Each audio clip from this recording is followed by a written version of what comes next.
Robert has been contacting me and said that he would be late due to scheduling conflict. He'll probably be signing in at 8:30 or so.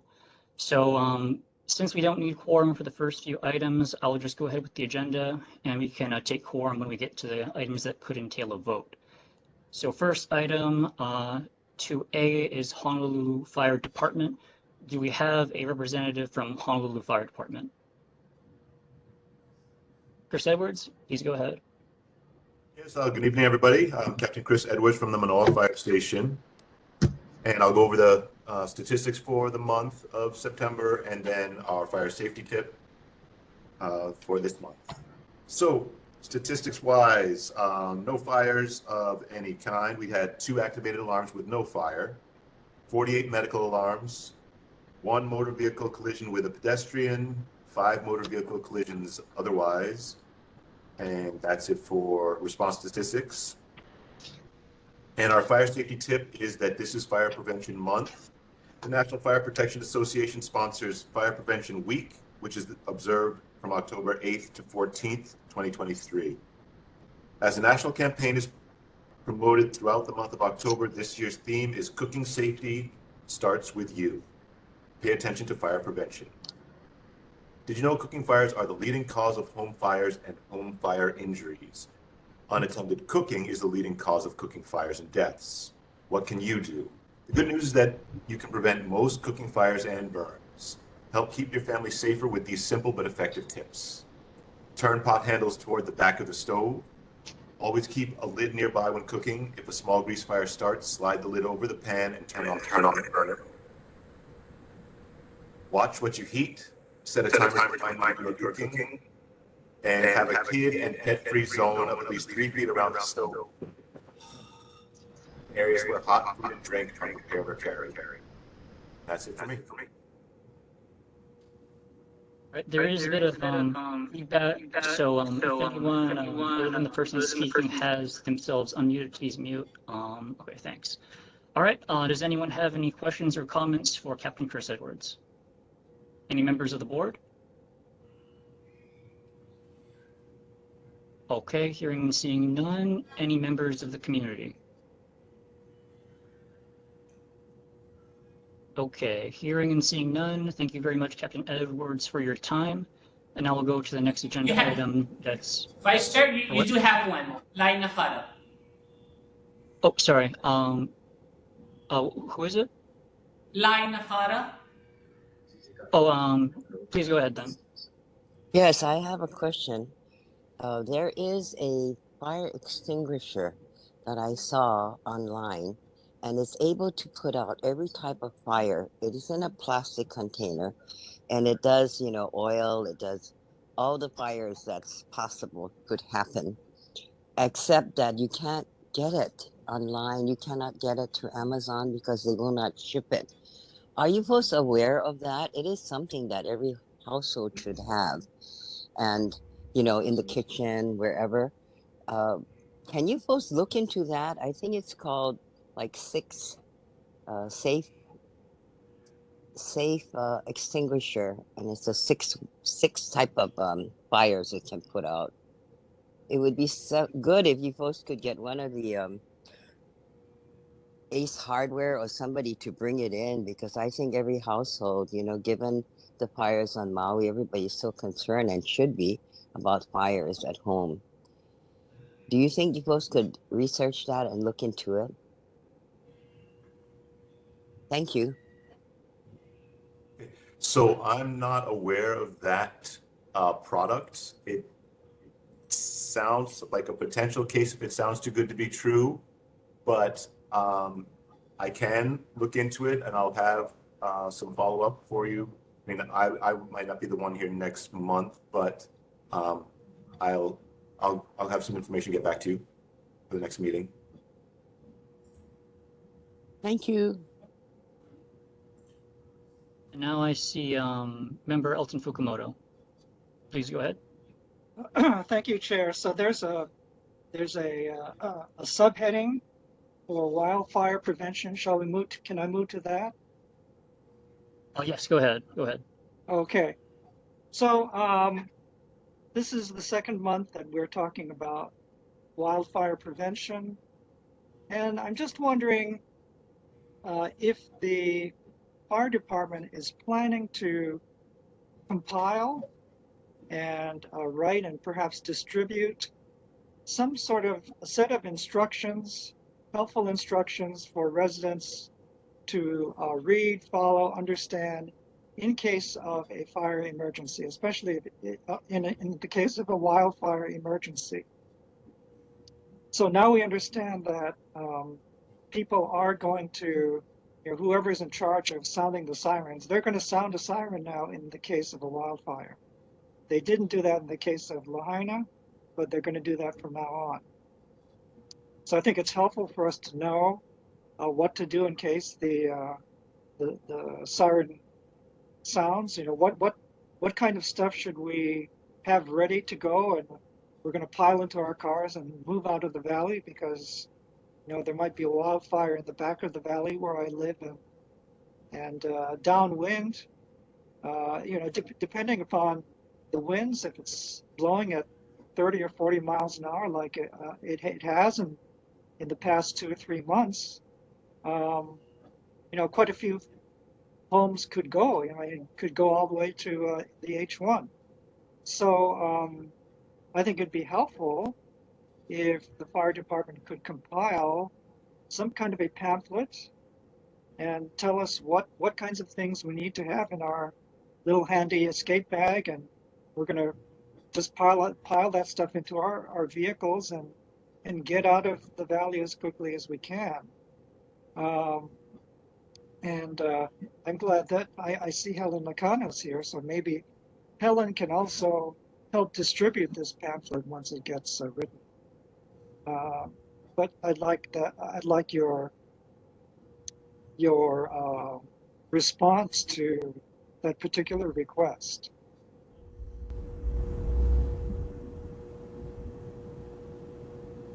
So if I'm understanding what you're asking me, is the question, is the department working on disseminating information to the public about wildfire safety or wildfire response? Is that what you're asking?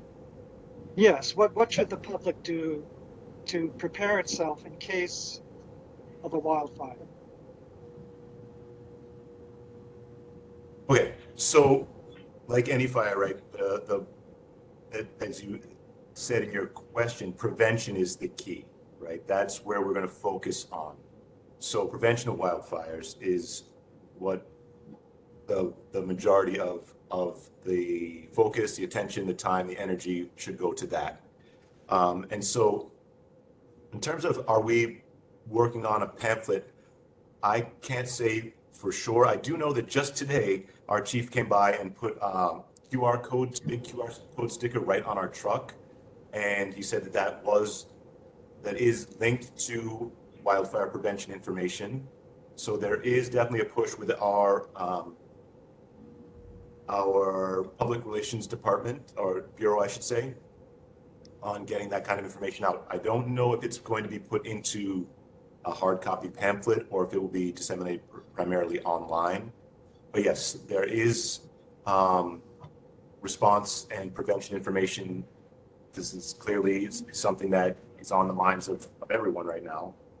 So that push is happening.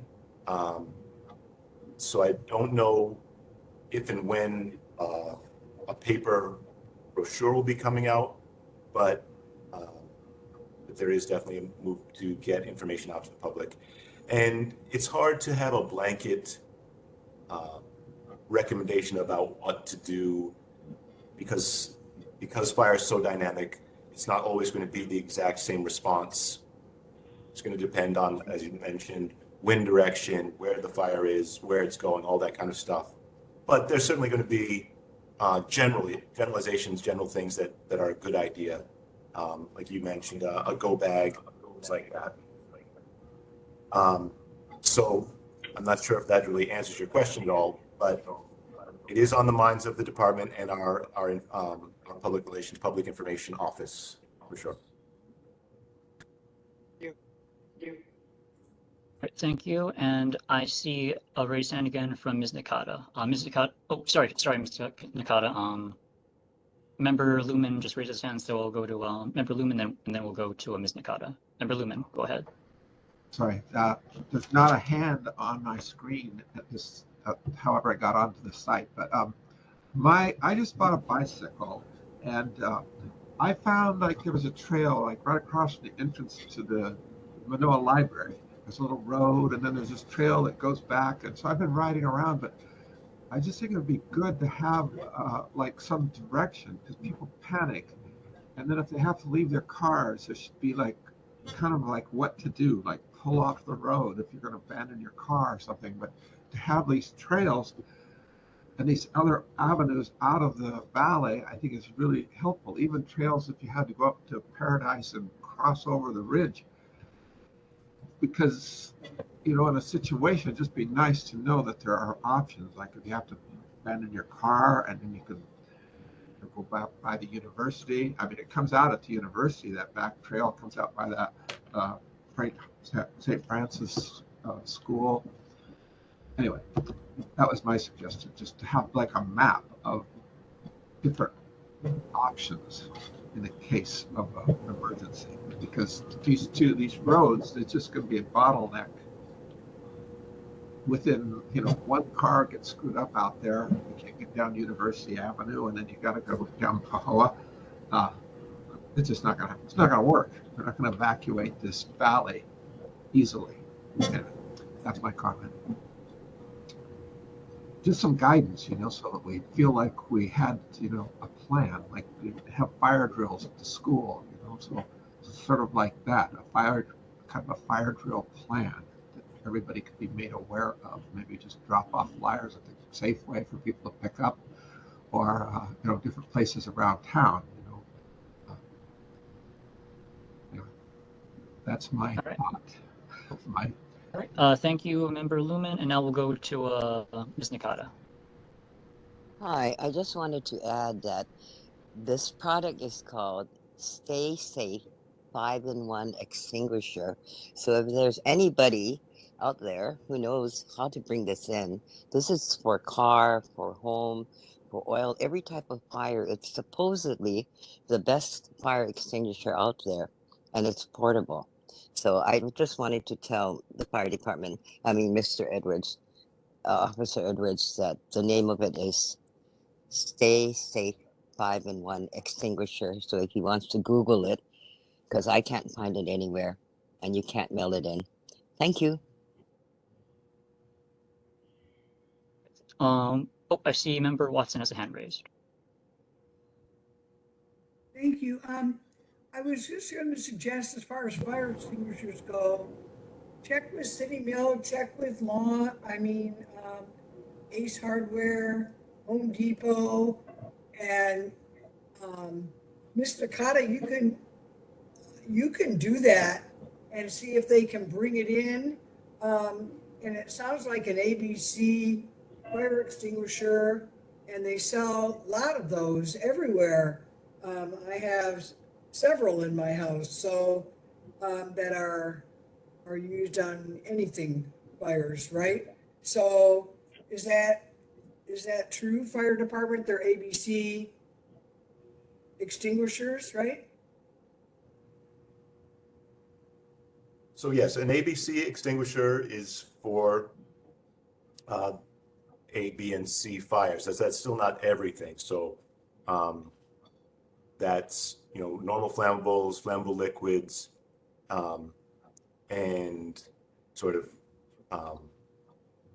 those things. It's not for like electrical fires. It's not for grease fires. So it sounds like this one is supposed to be an ABCDK or ABC. Yeah. So I'm not really sure. As again, I'm not familiar with the product, so I don't know. But it sounds like it's trying to go beyond what the ABC extinguisher does. But yeah. Right. Thank you, Member Watson and Captain Edwards. Do we have any other board members or community members who have questions or comments for Captain Edwards? Anyone? All right, not seeing any, so we'll go to the next agenda item. That'll be 2B, Honolulu Police Department. Do we have an HPD representative? Yes, good evening, everyone. Lieutenant Muir from District 7 East Honolulu. To start off with the statistics we have. So motor vehicle theft, we have 5. Burglaries, we have 3. Thefts is 7. And unauthorized entries into motor vehicles, we have 4. Total cost for service, $6,300 roughly. 6,357 exactly. Halloween safety tips, we have, well, given October, we picked Halloween safety tips. Very fitting. So tips for our trick-or-treaters: secure emergency identification, name, address, phone numbers, discreetly within costumes or on a bracelet. Second, everyone should have a flashlight to see and be seen. Tips for parents: know who your children will be with and have their parents' contact information as best as possible. And young children should be accompanied by an adult. And that's it. All right, thank you, Lieutenant. Do we have any board members who have any? Oh, I see Patty Kawano, go ahead. Good evening. Thank you, Chair. Hi, Lieutenant. Thank you for being here. My question, it relates to, I know it's only late September, early October, but a lot of us start hearing a lot of loud bangs in neighborhood later at night, like randomly, I want to say 10:30-ish or even later, really loud. I am guessing these are firework. Have you gotten any report? And is there any enforcement or anything that can be done? I'm not sure if it's sounding it like it's from the park near Manoa by Doe Street, but I read the neighborhood app and it sounds like it's not just in Manoa, it's all over. People from Punch Bowl, Makiki, Kapahulu have reported hearing that. I don't know if you folks have any report from the community regarding this at all. Thank you. You're welcome. So fireworks, I can't, most likely it's fireworks. I can't say for sure, but unfortunately it's island wide, and especially with the fireworks, they're very hard to pinpoint on season because fireworks, they're so loud, so you could be in one valley and go to the next valley. So the problem is, as far as enforcement, it can be difficult, but by all means, if you hear something or if you have like a general idea, or if you like you said you think it could be coming from this area, by all means, you can call 911. And this, of course, is island-wide. You can call 911 and officers will go down and try and see if they can locate any of the violations. Okay, so you don't know if there have been more reports recently about people calling in for loud firework or anything, or people just not calling? So I think it's happening I don't have a any. lot. Sure, I don't have any statistics for as far as the amount of calls. But normally, anytime during, obviously, when it comes closer to January 1st, New Year's Eve, and or July 4th, that's of course coming around those areas. We're always going to get a lot more calls and a lot more violations. Also, just events, sometimes football games, Super Bowl, that kind of stuff, random things like that. We tend to have, just in general, we tend to have a lot more violations. Okay, thank you. I know this is an ongoing problem for a long time and there's no easy solution. Hopefully our city council folks can work on some kind of bills or a solution on this. So thank you. Just wanted to ask if you notice any more calls or report regarding this. But thanks again. Thank you, Member Kawano. Do we have any other members of the board who have questions or comments for the lieutenant?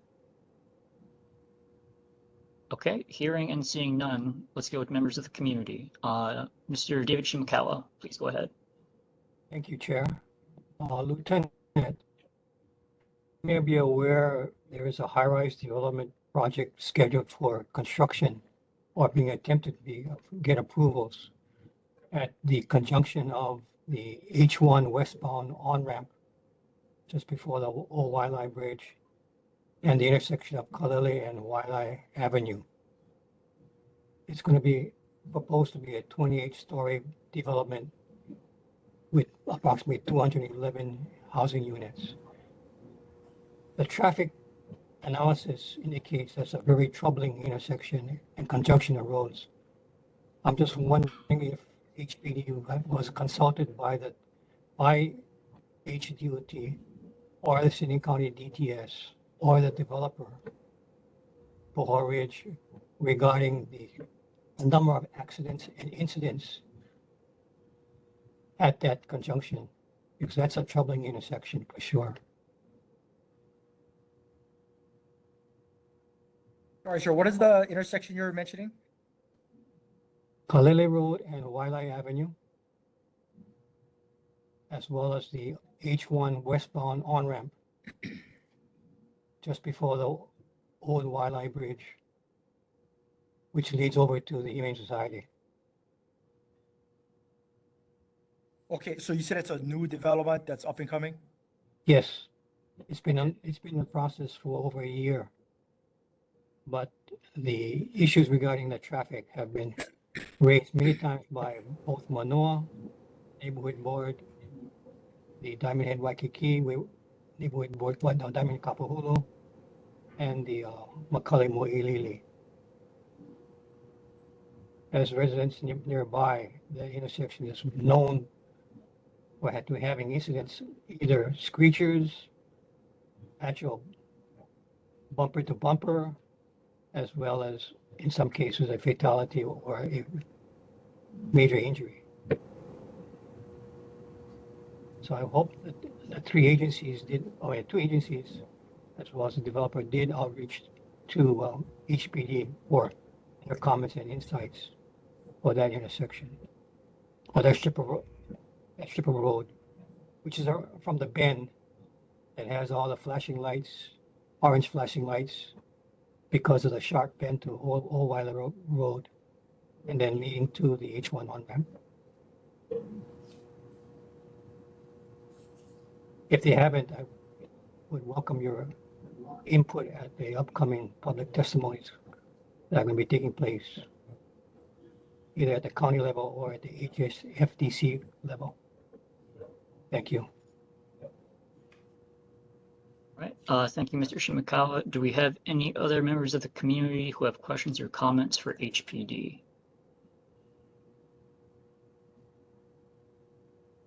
Okay, seeing and hearing none, let's go to the next item on the agenda. That's item 2C, Board of Water Supply with Dominic Diaz. Is Dominic in the meeting? Yeah, I'm here. Can you hear me? Yep, we can hear you. Go ahead. Okay. Not much. Well, let's see. Looking at the month of September, there were 3 main breaks, unfortunately. September 8th, a 4-inch main on Mohala Way.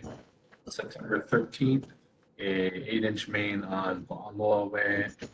And September 27th, an 8-inch main on Woodlawn Terrace Place. All 3 breaks were replaced.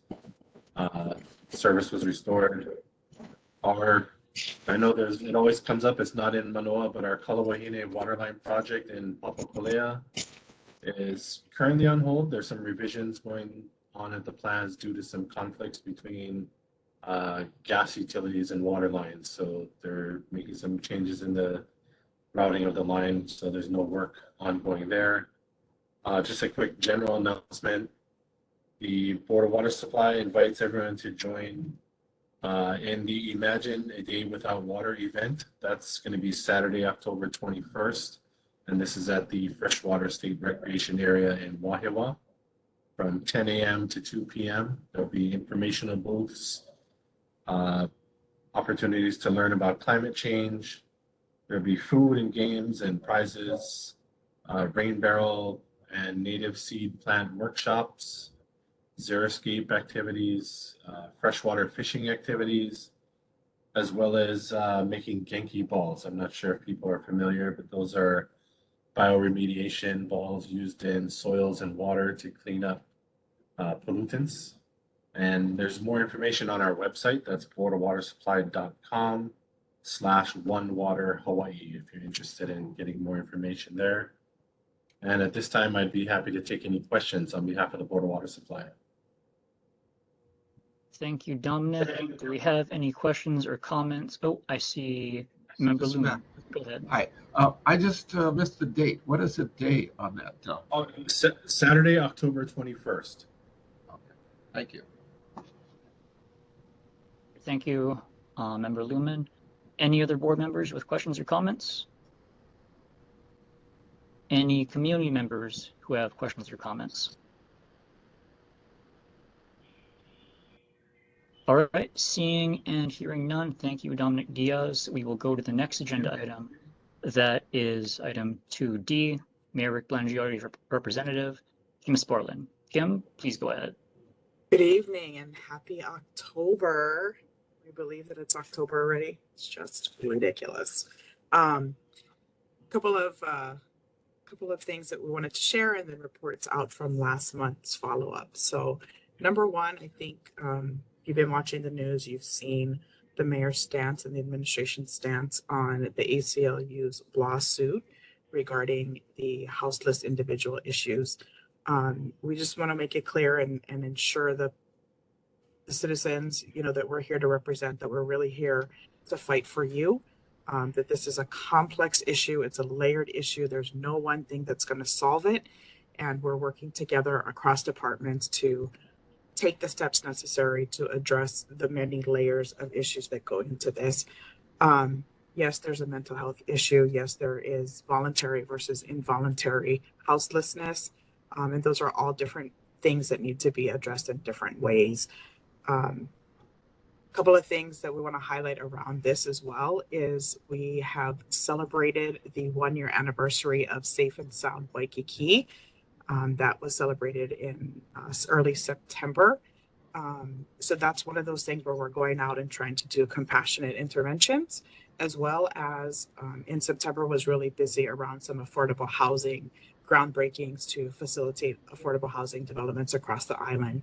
So Parkway Village in Kapolei, Kihapai Place in Kailua, and Halewaiolu in Chinatown. So you can see this is really an island-wide effort to make sure that there is affordable housing in our communities so that folks can have safe places to live and we can start to address the homelessness and the houselessness individual issues. I'll skip Fire Prevention Week because I think our fire department did a great job on that one. And we are happy to announce that all of our parking meters have been updated to 4G. So they are now connected. Those that are taking coin meters will be upgraded to the new system over time, but make sure you're paying your parking meters now. We've got them all back online. So report outs from last month. Talked with not only HPD, but also Department of Transportation Services about the concerns of speeding in the area. HPD did put a concerted effort out the week of September 14th through the 19th, kind of throughout the Manoa area so that they could see and monitor, any speeding. Fortunately, they didn't see any at that time. They do note that they do get quite a few 911 calls, frankly, in this sub-district of District 7, which is the whole area that they have to traverse. And so many times, they're not going to be in a location where speeding is actually happening at the time, but they are on the lookout for it. Thank you for bringing that to their attention. One of the things that we did talk about, and I also talked with Department of Transportation Services, is to do a traffic study so that we can look at speeding issues and maybe some alternatives. Just want to keep in mind that, there's always going to be trade-offs. The big thing right now, everybody's talking about are speed humps. They're easier to go in. They're, kind of lower cost. They seem not so intrusive, but there's sound issues, especially in residential things. So it's really best to do a study.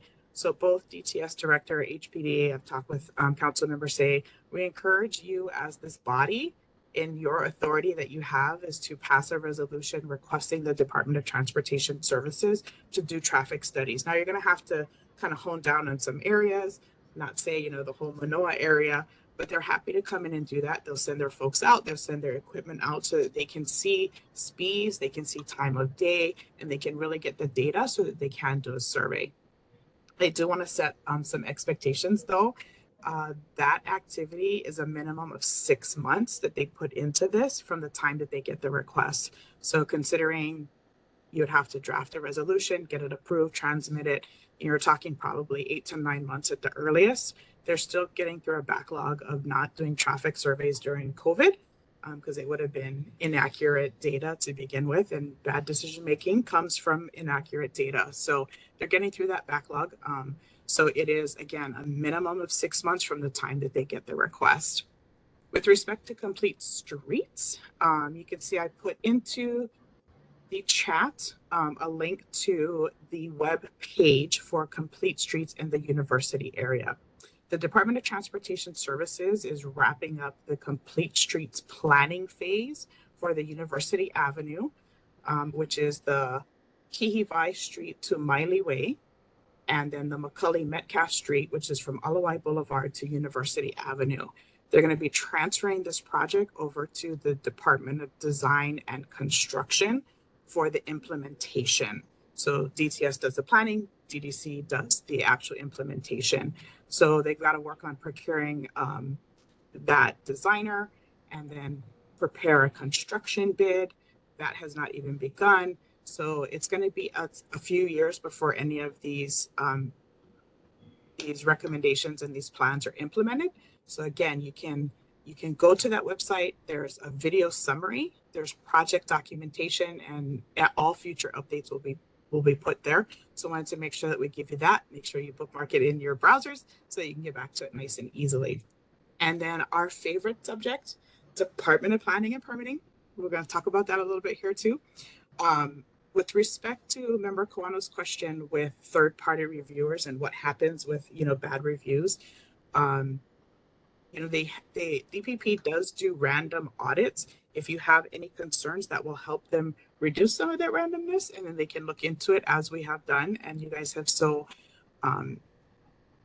just been so wonderful in bringing concerns to this body, and then we can represent you to DPP. And when those folks are deemed to be really in bad faith, their licenses get revoked, or their ability to review gets revoked. Now, for every single one of those, DPP has filed a complaint with the state's Department of Commerce and Consumer Affairs. It is then up to DCC to take it from there because it becomes a consumer affair issue.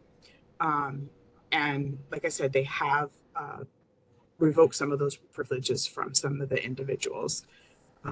So those are my report outs. I'm happy to take any further questions.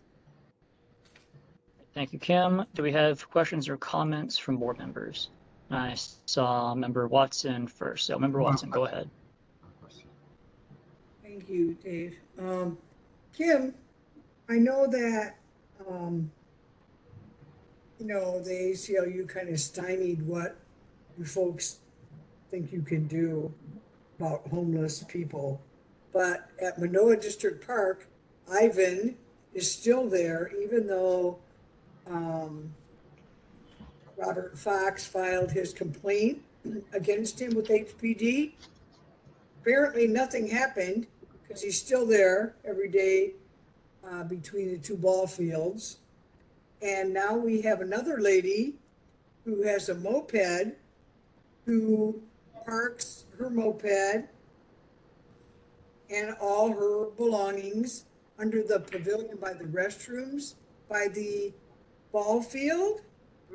And if you walk by there, she just waves her arms and yells and screams and says, "What are you looking at?" And, it's terrible. I mean, I wouldn't be able to take my grandchildren to the restroom. There's this lady there with her moped. She's probably in her, I don't know, 20s, 30s, long blonde hair, just waving her arms and yelling and screaming at everybody. And it's like, I feel like we shouldn't have to have that. We should be able to go to the restroom or take our grandchildren to the restroom and not be pretending that it's okay.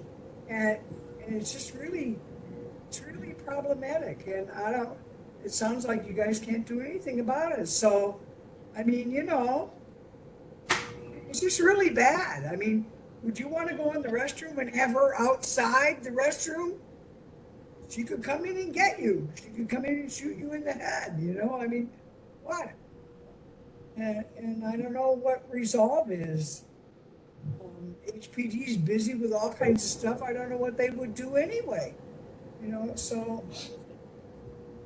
And that's why we're fighting the lawsuit, is that we Well, yeah, absolutely but agree with you. maybe we can't wait, till that plays out in a couple of years, right? Thank you, Member Watson, and I'll go in the order that I saw, so it'll be Member Koff, then Member Lumen, and then Member Kawano. So, Member Koff, go ahead. Yes, I'm wondering, you were referring to revoking the licenses of monster homes? Is that the permits for that? Is that what you were referring to? So the permits can be revoked. The authority of the third-party reviewers, if reviewers are acting in bad faith, are also being revoked and then reported to the Department of Commerce and Consumer Affairs. Thank you. So thank you for allowing me that clarification. Yeah, thank you. All right, thank you, Member Koff. Let's go next to Member Lumen. Member Lumen, go ahead. Okay, hold on. Can you hear me? Yes. This for Kim. Kim, I wanted to know, could you explain a little bit about affordable housing? What does that mean? That's a great question, and it depends on so many different factors. Okay. I mean, we could sit here for 4 hours or 4 years probably and talk about that, right? Affordability is a little bit relative. So we're looking at homes that hit certain AMI levels, and so that's the area median income levels. That is also a formula based on how many people are in a home. It's not just a straight out, annual salary amount. And so it gets really, really complicated. And depending on funding sources, there are requirements for certain AMI levels. If you're going to get low-income housing tax credits, you're required to build at a lower income level. If you're going to, depending on what those tax credits are, it's a very complicated business model for development. But it's really to help the make housing more affordable, right? Frankly, not everybody can afford to go buy land and develop, and so incentivizing folks to come in and help build those homes for our neighbors and our families and our friends, and hopefully start to build some of the stock so that we can get some of these folks out. And Member Watson's right; it's really hard and it's not fair, and it's going to take a whole bunch of different tactics, and that's why we cannot allow that lawsuit to go through and hamstring us even more than we already are.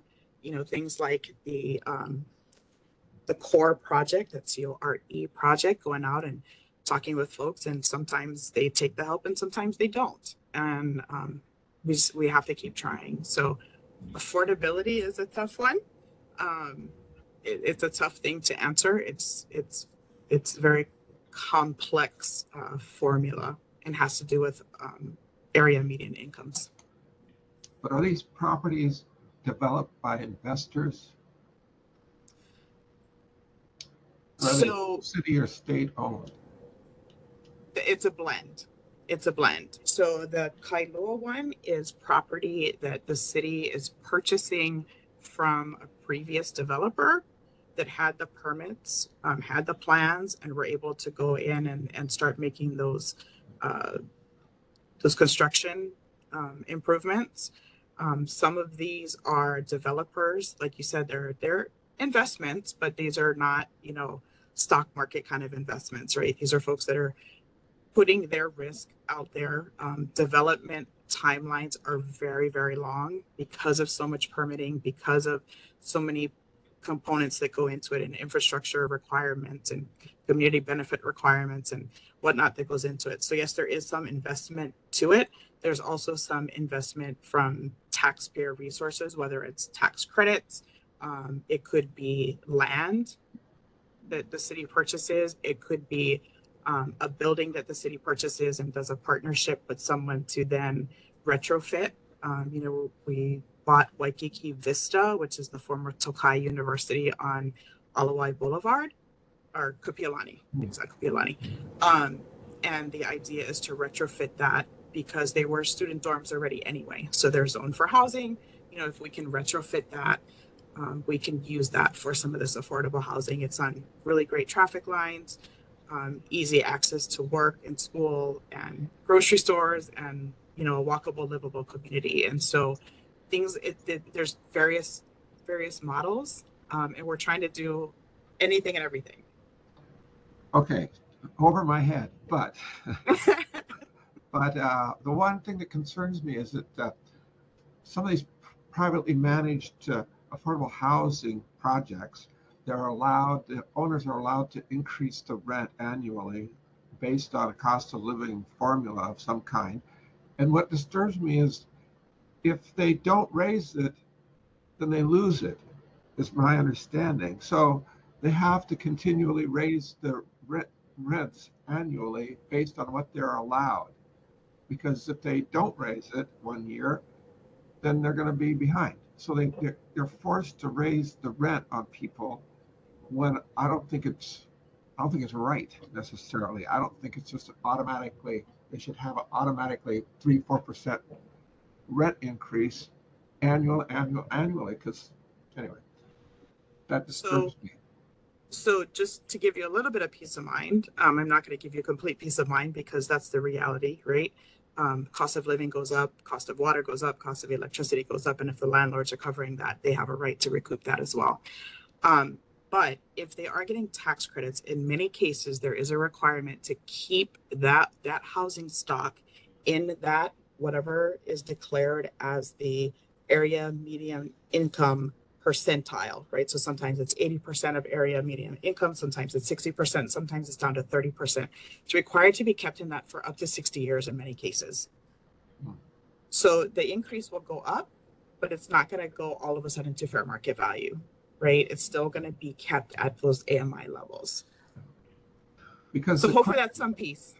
A little bit, but the concern for me is, part of the concern is that in the future, young people can't get out of high school or college and build a house. So they're forced to rent.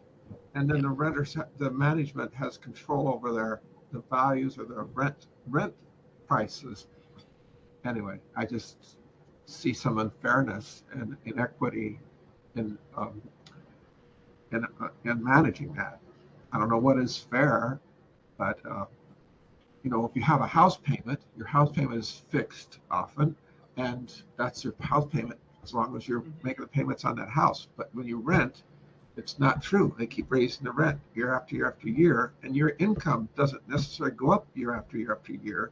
So a lot of these people are being forced out of their rental properties, of their apartments, because the rent's just over 10 years at 3%. That's 30% for 10 years. Their rents and their wages haven't gone up 30% necessarily.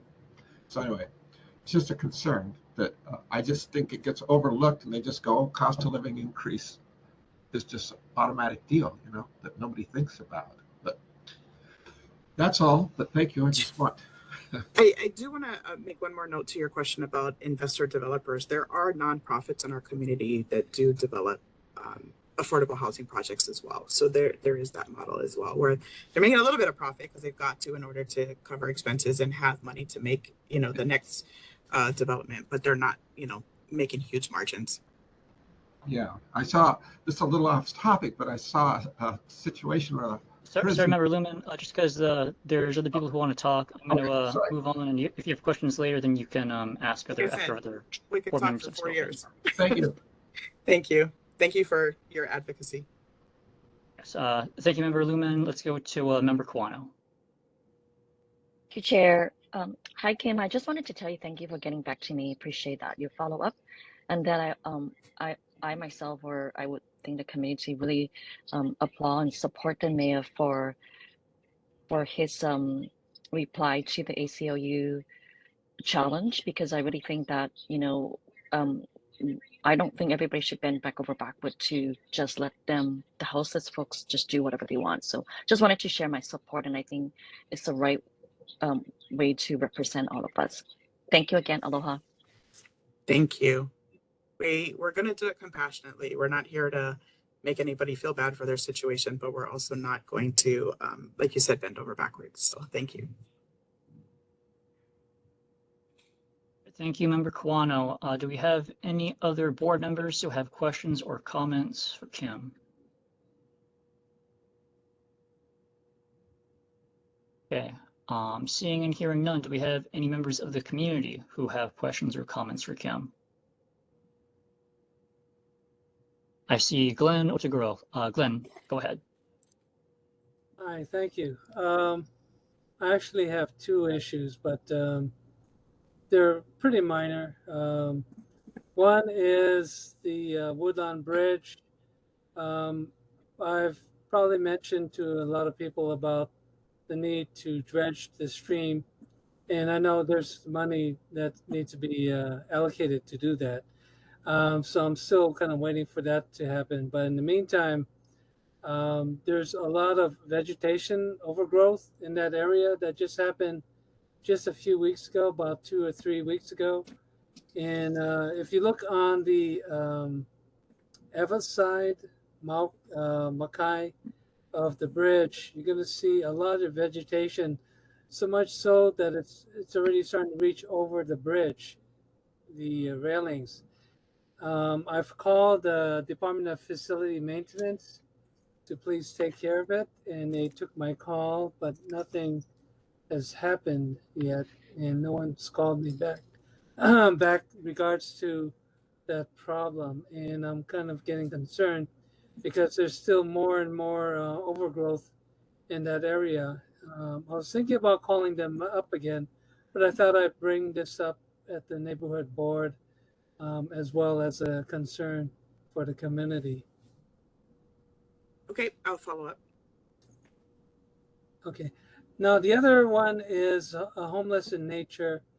I don't know how major this is, but I walk on Saturday mornings along East Manoa from Oahu all the way up to Flowery Avenue, and I pass by the Manoa Valley Theater every morning, every Saturday morning.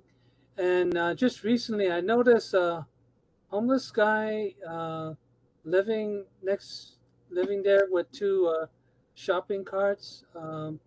At first, I just saw the shopping carts, but now every week I see the guy over there feeding the chickens every Saturday. I think he does it every morning, but I'm noticing now there's a whole colony that's growing up there. I saw two hens with at least, I don't know, 6 to 8 chicks, just starting to increase in numbers, and I'm kind of getting concerned. I've called the police once, and nothing really has changed. And I was wondering if someone else could take a look at that problem. So is he living near the theater? Yeah, he has two shopping carts right next to the Manoa Valley Theater, and I don't know if he lives underneath it because there's like a blue tarp sometimes under there when it's raining. So it's possible he might be trying to nap over there whenever he can get away with it. Um, and the problem when I call the police, I call them because the homeless guy is kind of blocking the sidewalk when he's feeding the chickens. He's kind of like standing at like a. So that was going to be my question is he on the public property? Is he on the theater property? The different tactics that we have to deal with here. I can talk with CSD. Depending on where those chickens are, there is an expansion of our chicken feral chicken program. So landowners, property owners can reach out to CSD and get some support that will be subsidized to deal with it. They've got to bring the chickens back live. They can catch them themselves, or they can work with our contractor. I forget which pest company it is, to bring out the cages. Sandwich aisle. Sandwich aisles, thank you, appreciate that. It gets tricky because of just the land ownership there, so I'll have to get a map out and look at the area. Although I have a feeling Tom Heinrich right here knows exactly what's going on.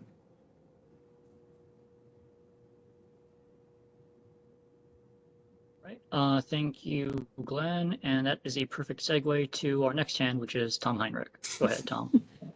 Okay, thank you, Chair. Aloha, Kim. Good to see you. Nice to see you. We had all the discussion on homeless in so many different angles. I put in the chat box and just wanted to note real quick that the Makali Mo'ili'ili Neighborhood Board number 8 tomorrow evening, Thursday, October 5, their meeting starts at 7 p.m.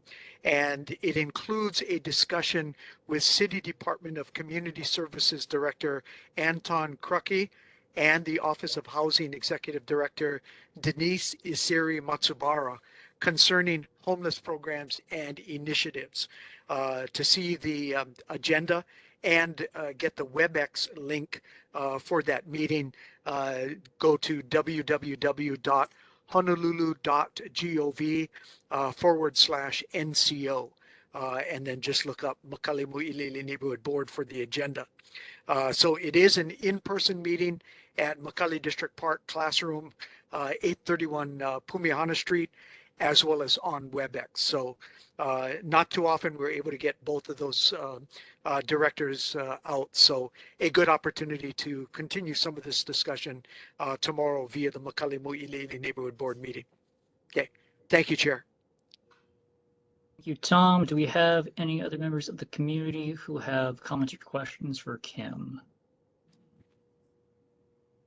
Okay, I'm hearing and seeing none. So thank you, Kim, for presenting. And we will now go to the next agenda item, which is 2E. That's Councilmember Calvin Say. So, Thank you Councilman Say, very please much. go ahead.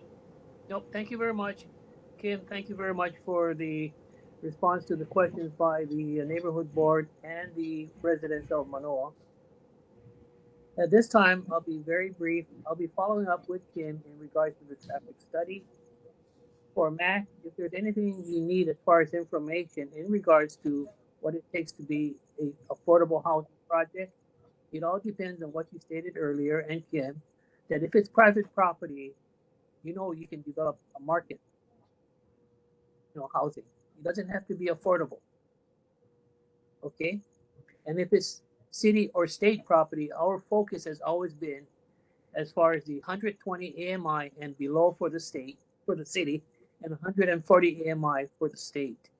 So we are trying to address the 60% AMI, but 60% AMI sometimes does not financially make it as far as the construction of a particular project, because you would have to come up with all the different types of financing to finance it. And like you said, well, like what Kim said earlier, for the low income tax credit, it is a federal tax credit that is implemented by the state, the Hawaii Housing Finance Development Corporation. And that particular funding is very, very tight because the allocation is very limited to the respective states. But if you do qualify, Mac, as a low income tax credit, one of the compliance rules and policies is that you have to provide affordable housing for those 60% AMI and below. That's the lowest amount of income that you need to qualify, or below the 60%. And it's been a very difficult issue, because at the end of the day, we would always like the city to get a portion of these private developments for community benefits. And that's where we have to come up with what they call the community benefit trade-off.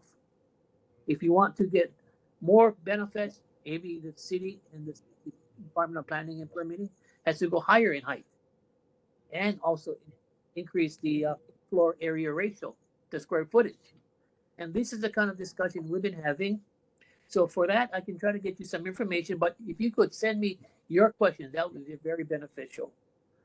For Glenn, the cleaning of the stream, let's continue on with that. But in the past, Ellen and those who have been with the board for a long time recognize that the city does not own all the portions of the stream. It's private landowners that own also a portion of the stream. And that's where we have to get everyone to buy in. A very good case in point, was it 2 or 3 years ago? That particular property owner that had gone into the stream and trying to build his or her retaining wall. You can see how far that person went into the stream. That was his boundary line. So all I'm saying, you've got to get everybody to agree, but we can do the city or the state. For the city, it will be by Manoa Park, because abutting the park is the stream. Noilani School, it will be the DOE, abutting by the stream. Private landowners have to be a part of that discussion too. And I think I'm happy that Scott is here because, you know, when he tried to clean up the Albizia, they went into the stream, but they got the permits to do it. And I think the landowners were happy that they were eradicating or cutting the Albizia saplings, the small ones. So that's another issue that we could look into. But I think if you folks really want to, I can try to see how we can try to address the Woodlawn Bridge issue. But it's not just the city now. It may be other private property owners. And finally, for the feral chickens, Glenn, we do have a program which deals with the feral chickens, and Kim is correct, along with the NCO, is that we do have a feral chicken program, and we have expanded it from county property or government property to private property. So Ellen, if you had a chicken or a bunch of chickens and its babies in your property, you could make the request to get a cage for your property to address it. But the jurisdictional issue is another issue too, because if it's city property, we can do it. We can go in as sandwich aisles. But if it's a private property, the private landowner has to contact the city for it. Other than that, I did want to highlight that the Manoa Stream Lua project is still going on, and that's the flood control improvements for the particular area of the 2748 Polua Street. Manoa District Park, we are working in regards to the gymnasium #2 and multi-purpose building roof improvements. And we also got some, not monies yet, but we have to do the appropriation for the swimming pool once more. And also we have some resources available for the Woodlawn Area Earth Monitoring Ongoing Stabilization Phase 2 program. That was by GeoLabs. Other than that, the other big issue that came up, which is a perennial one for me every year when school begins, the issue of the Mid-Pacific traffic jam. So we did contact the University of Hawaii and Kamehameha Schools to try to help Mid-Pacific Institute in their traffic program that they have for their students in the morning. And we did contact first and foremost Ms. Jan Govea from the University of Hawaii if they could do a study to see if we could use Miley Way as an exit in the morning. Okay. Then the person who's in charge of the security and traffic monitoring for Mid-Pacific Institute came up with another thought. If we could communicate and contact Kamehameha Schools in seeing if we could use their property at the bottom of Manoa, by the Mo'ili Makali area, by the what's that Ovacity Theater area where you have that big parking lot. If that could be an area where we could have students be dropped off and a shuttle taking them up to the school to make that. So we are looking at different alternatives, but it's been very, very fascinating as far as what has been happening in Manoa, because, yep, other concerns were the issue in regards to fire safety. You're correct.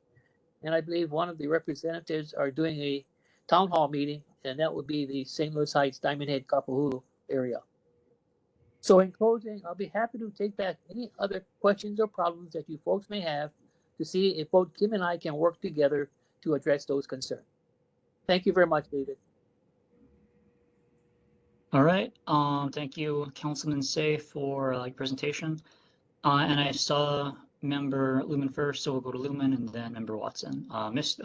Member Lumen, please go ahead. No. You're muted. You're muted. Sorry, I don't have a question. I was just waving goodbye to Councilman Say. Oh my. Thought he was leaving. Yeah. Sorry. Sorry about that. In that case, we go to Member Watson. Hi, thanks, Calvin. The same pavilion where the lady with the moped is, the homeless lady with the moped, there used to be two benches there. Yes. And they had backs on them.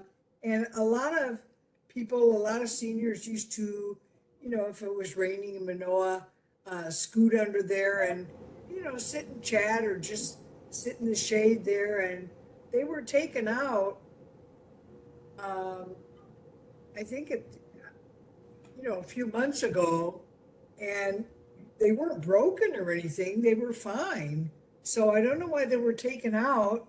And I wondered if they could be put back.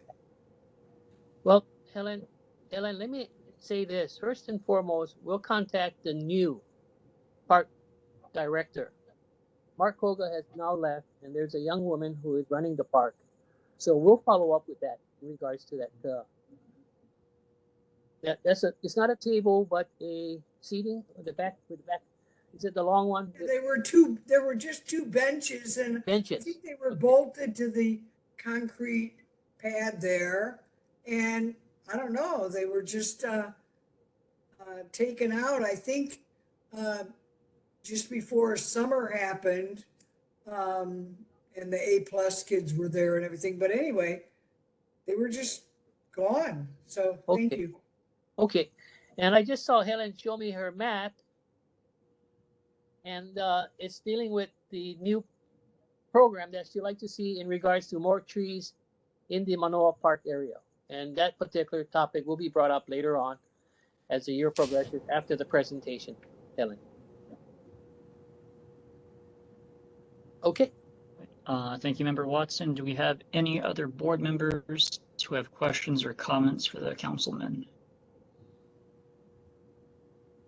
All right, seeing and hearing none, we go to members of the community, and I see that Bev Smith has a hand raised. So Bev, please go ahead. I'm in the midst of a hazardous situation. We go at night to Paradise Park. Yes. Potholes have gotten so big that we're going to drown in them if it rains. And then we happen to have a low little car, and it's been really, really hard. And you know, the meetings we're going to are at night, so it's even worse. And if it rains, it's even worse than that. Bev, I'm happy you brought this issue up because this issue has been a perennial issue for a great number of years. Forever. And it deals with the jurisdictional issue as far as where does the boundary line end for the city and county in the maintenance of the road.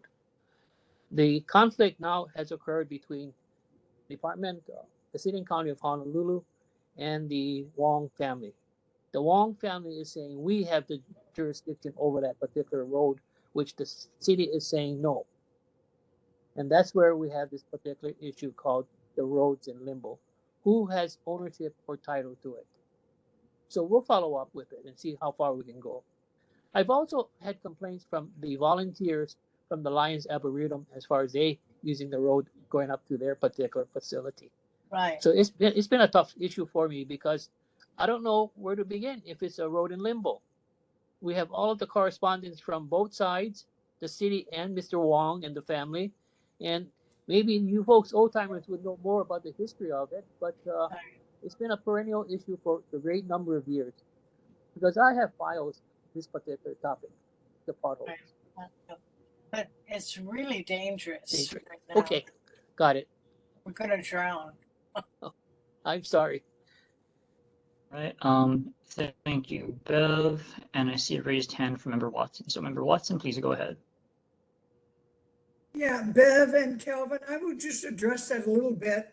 Back when Robert Cronin was design, build, construction, right, for the city, I got a copy of a map, and the road is not owned by the city and county. And it Okay. is owned by three people: Manoa Schools, the Wong family, and the estate of some passed away woman that Bank of Hawaii manages her estate. Those three are the owners, not the city and county. So we're not going to fix the potholes. So it goes to those three owners. That's private road. Ellen, may I have a copy of that if you do? Yeah. Okay, that would be helpful. If you can show it, the copy of the map or whatever you have as far Yeah, as I can title. scan it and email it to you. Okay, But that'll be it fine. clearly lays out, because I went round and round with that with Robert Croning, and he dug all Bob that Cronin. information together. And so, you know, the city is not responsible for that.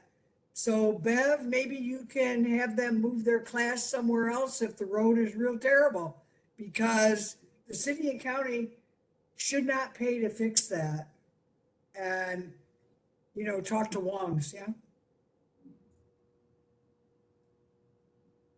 Thank you, Member Watson. Next, we'll go to Member Koff. Member Koff, please go ahead. Is it possible to buy that road through eminent domain? That they can condemn that road? I can make a request to the Corporation Council, and Kim and I can work on something like this. But Ellen is shaking her head, and I don't have the historical perspective, so I can't say anything more at this point in time. But with Kim being here and I being here, that we could go and see if the Corporation Council could try to address that issue, Joe. But Ellen is saying no, so. Thank you very much for that. I really appreciate it. Thank you for the question. I saw a raised hand from Member Lumen, but he since lowered his hand. So Member Lumen, did you still have a question or comment? You're muted. Well, my question had to do with eminent domain as well. So I would like to know, the lady shaking her head no, why that's not possible. Taking that straight, just paving it and sending people a bill, or taking the land and buying the land from them.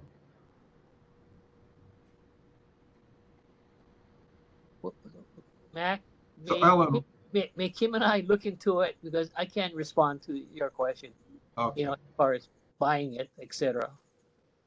Well, I was just wondering why Ellen was shaking her head. No. Anyway, okay. Well, there's a lot of reasons. For one thing, it's a substandard road. It doesn't meet up to the city and county code.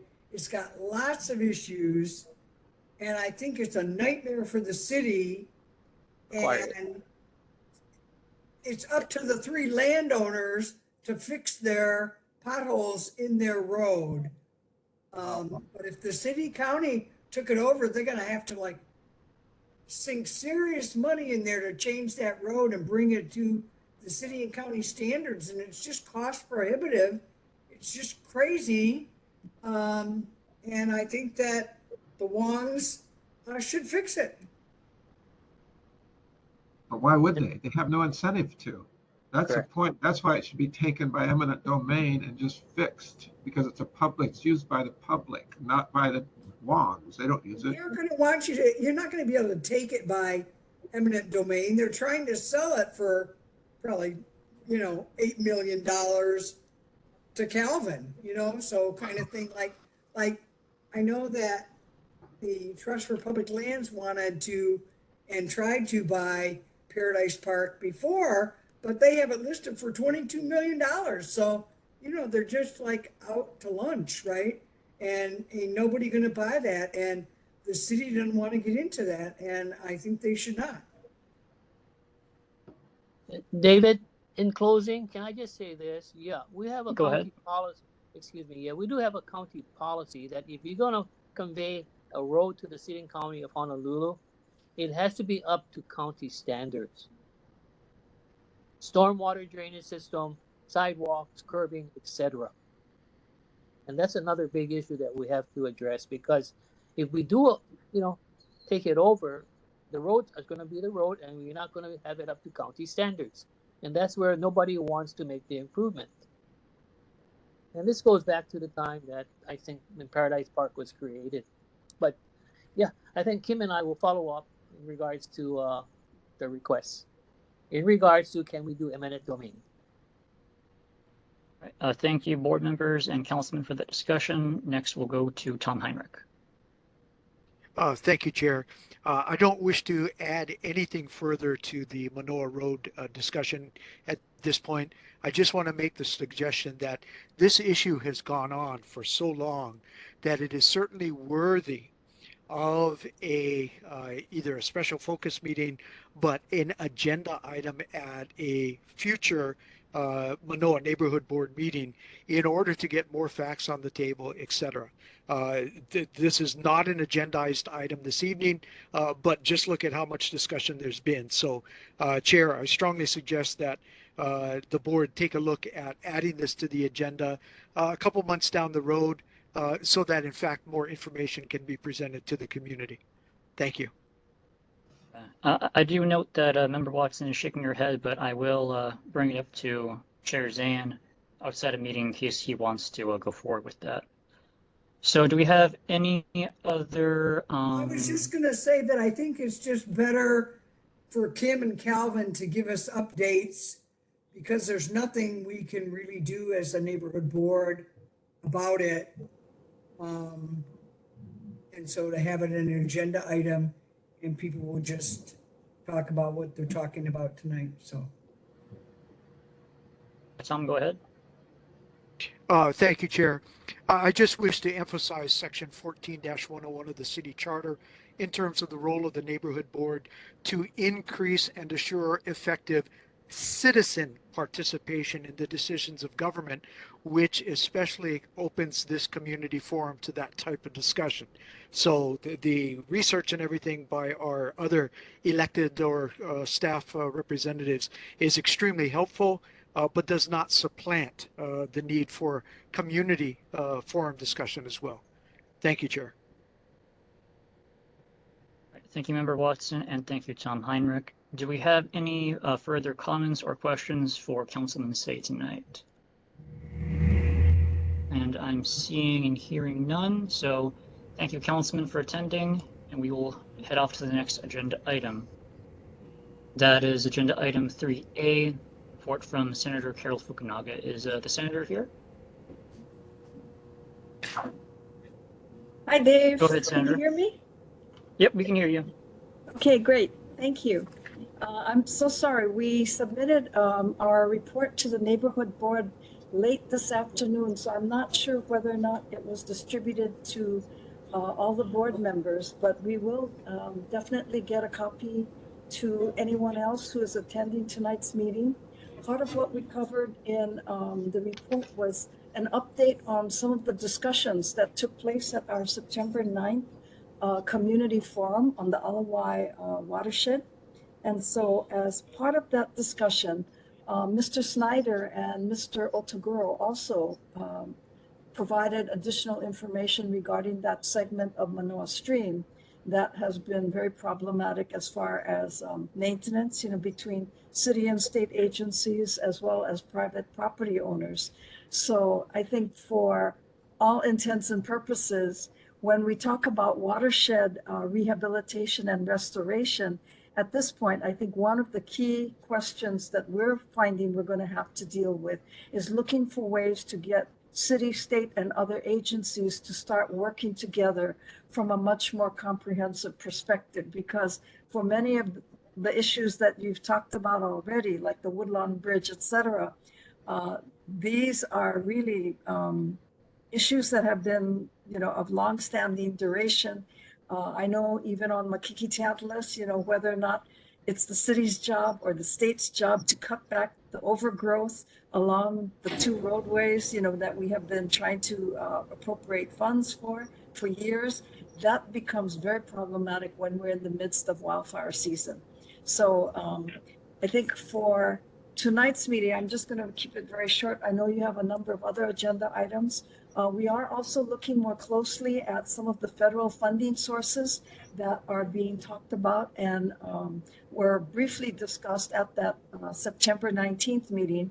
There's also a new Conservation Corps program, which we hope will also give us a means of listing additional community and nonprofit organizations to work with us in community watershed restoration projects. So one thing I did want to mention is that we had also received a number of concerns about the East Manoa and Oahu Avenue intersection. I guess start of the school year, a lot of complaints coming up where people reported that cars are not adhering to the traffic signals. And so they're during the either right turn only or left turn only signals, cars are disregarding that. And so we are probably going to do some early morning photo shoots if we can, to see if we can get some better information on this as to the best ways to resolve this problem.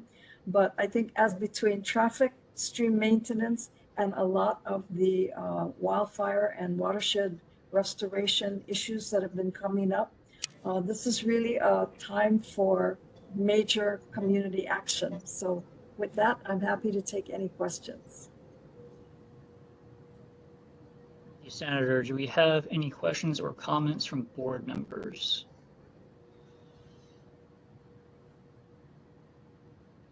Okay. Oh, I see Member Fukumoto. Go ahead, please.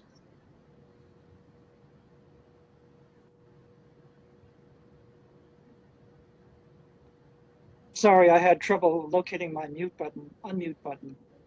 Thank you, Senator, for really hosting the meeting on September 19th. And what I'd like to do is encourage all members of the board to read Senator Fukunaga's newsletter, because it's basically about that meeting and about, for example, she mentions the next step in trying to help Scott Snyder and Glenn Otaguro in their efforts to clean up the stream, maintain it in a proper fashion.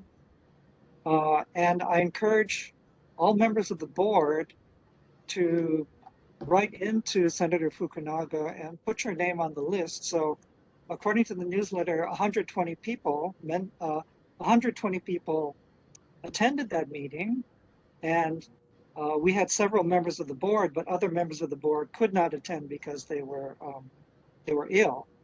So if you're interested in this issue, please, I would say contact her office and put your name on that list, because the people who are on that list are really concerned. They're activists on this issue, and there were 120 of them. So I was really impressed that so many people came out to that meeting.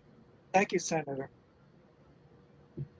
Thank you for your question, Elton. I wanted to kind of point out that it was the purpose of the meeting was not so much to take sides one way or another on walls and other, specific proposals, but it was to give people in the community an opportunity to engage in discussion with other members of the community and see what people's views were. And I think of the 10 groups, that submitted their reports that night, each table that was organized, around responding to some of the discussion questions, I think what they began to find was that in many ways, many of the perspectives were very similar. And so it wasn't so much a matter of, are you for or are you not for, walls, et cetera, but it was looking to find common ground on those things that people wanted to see happen. So it was to really broaden the discussion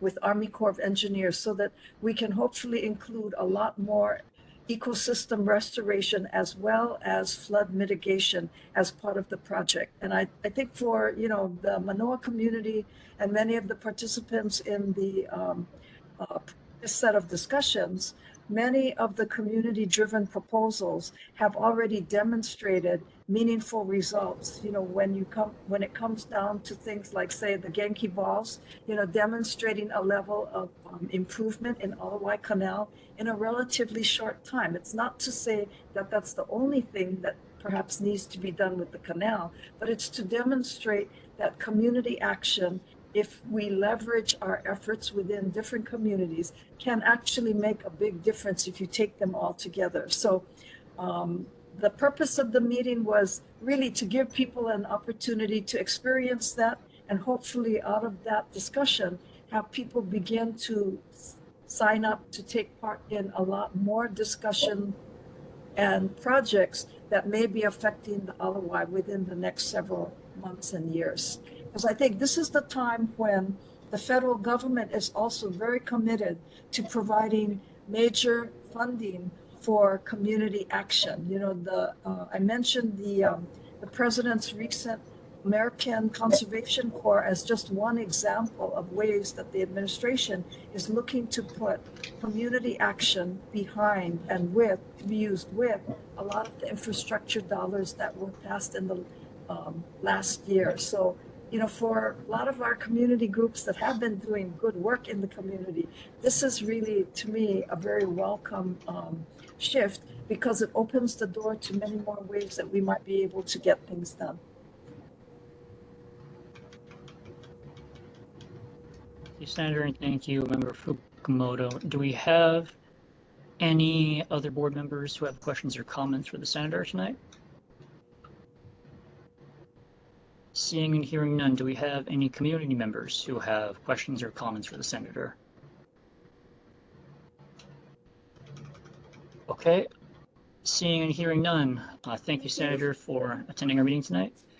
And we will now move to the next agenda item, which is a report from Representative Andrew Takuya Garrett. The representative did email Chair Zan and myself to inform him that he can't attend tonight due to being off island for work-related travel. However, I do see that we have Melanie from the representative's office to give a report. So Melanie, the floor is yours. Thank you, members. Good evening. Rep. Garrett is out of town, and he asked me to provide a quick report to the members. Let's see, he's serving as co-chair on the House Interim Working Group on Jobs and Business. The group convened meetings with DBED, HTA, and Dr. Carl Bonham with UHERO to discuss economic impact of the August 8th Maui wildfires and scheduled October 8th reopening of West Maui tourism. A meeting scheduled with DLIR to discuss unemployment situation and process claims is going to be scheduled, believe, in a couple weeks. The draft report for the working group is due November 1st, which will include recommendations on 2024 legislation to support recovery. They plan to hold public meetings to gather feedback, and the final report is due on December 15th. Representative also wanted to mention the Pahoa Ridge Apartments affordable rental project.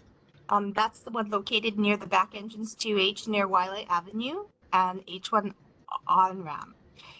He participated in the meeting with the developer, council members, and concerned residents about impacts of the project. He will be submitting a letter for public record for project's 21H application and highlighting traffic issues in the area.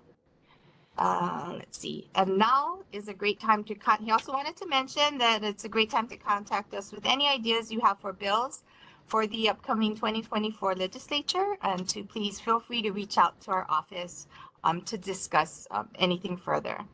I'd be happy to take back any questions to the representative from the members of the community. Thank you. Have a good evening.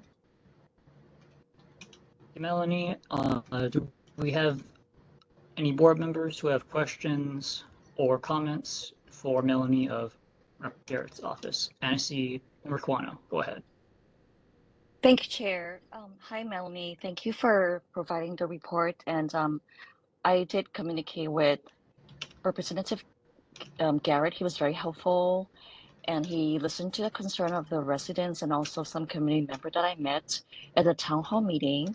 And he did tell me he is going to submit some of our comments to the county, which I really appreciate. So I wanted to say thank you to Representative Andrew, and also City Council members say has been very helpful as well. Him and his whole office been very supportive.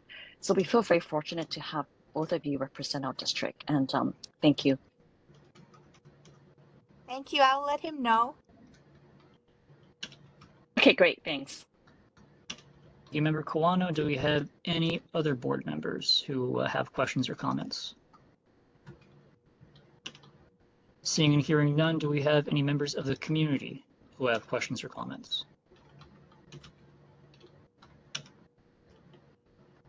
Okay.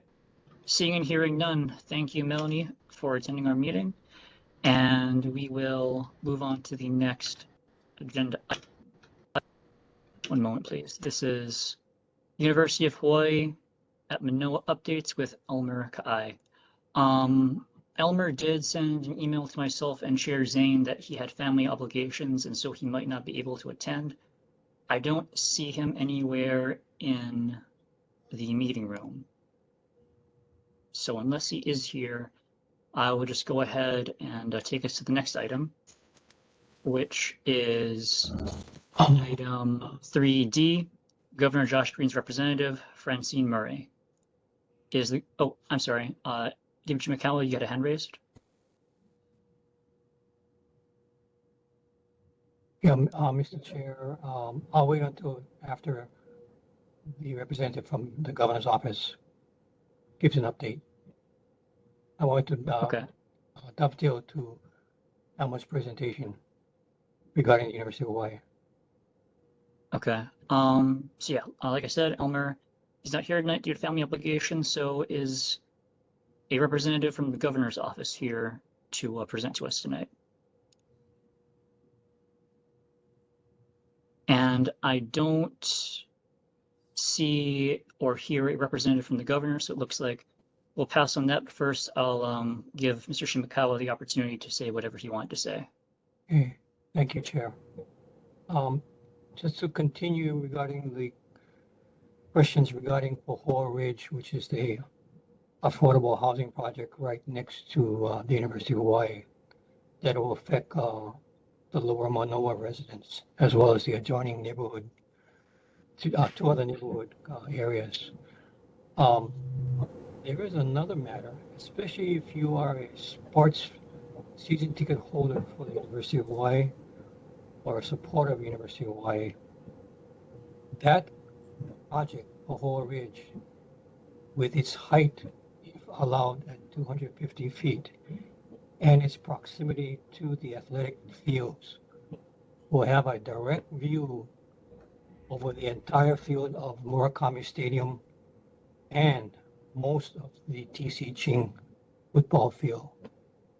The majority of the residents in that building, if occupied, will have free view of all athletic games on campus, particularly football. And when the soccer field is completed, they might be able to see also the soccer field.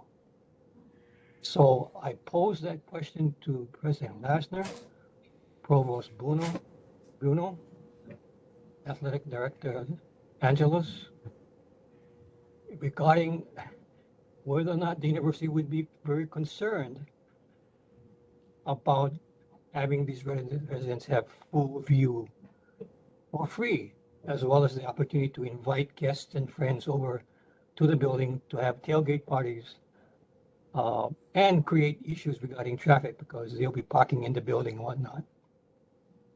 Those of you who are engineer-wise or development-wise really need to look at how the Contessa, which was built in 1971, 3 years ahead of Murakami Stadium. So it's like kind of grandfathered.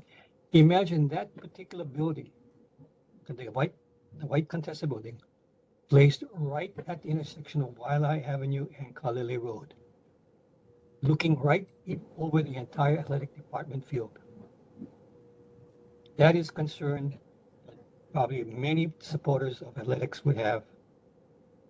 And I hope the concern will be raised, will be taken apart by the university administration. That's all I wanted to let the members of the community know that. Thank you. Thank you, Mr. Shimakawa, and I see a raised hand from Bev Smith. So Bev, please go ahead. Bev, you're muted.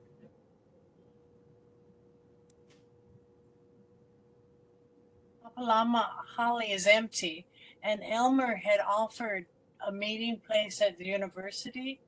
I was wondering what happened with that, because maybe there'd be more people and at least some students that are studying civics or something, you know. But he said yes, he'd have something available for our meetings. Right. I do remember us talking at last meeting whether we could have a venue for the neighborhood board at the University of Hawaii campus. Unfortunately, Elmer's not here tonight, so we can't speak to that. But I was going to say that Member Zinn and I were going to follow up with Elmer to see if that was still possible, but I see Member Watson shaking her head, so would she like to offer a comment? Thank you. I think that we would not want to hold the neighborhood board meetings there. I think that parking is a problem. Paying for parking is a problem. Going in and off of campus with all the graduations and the different events and stuff.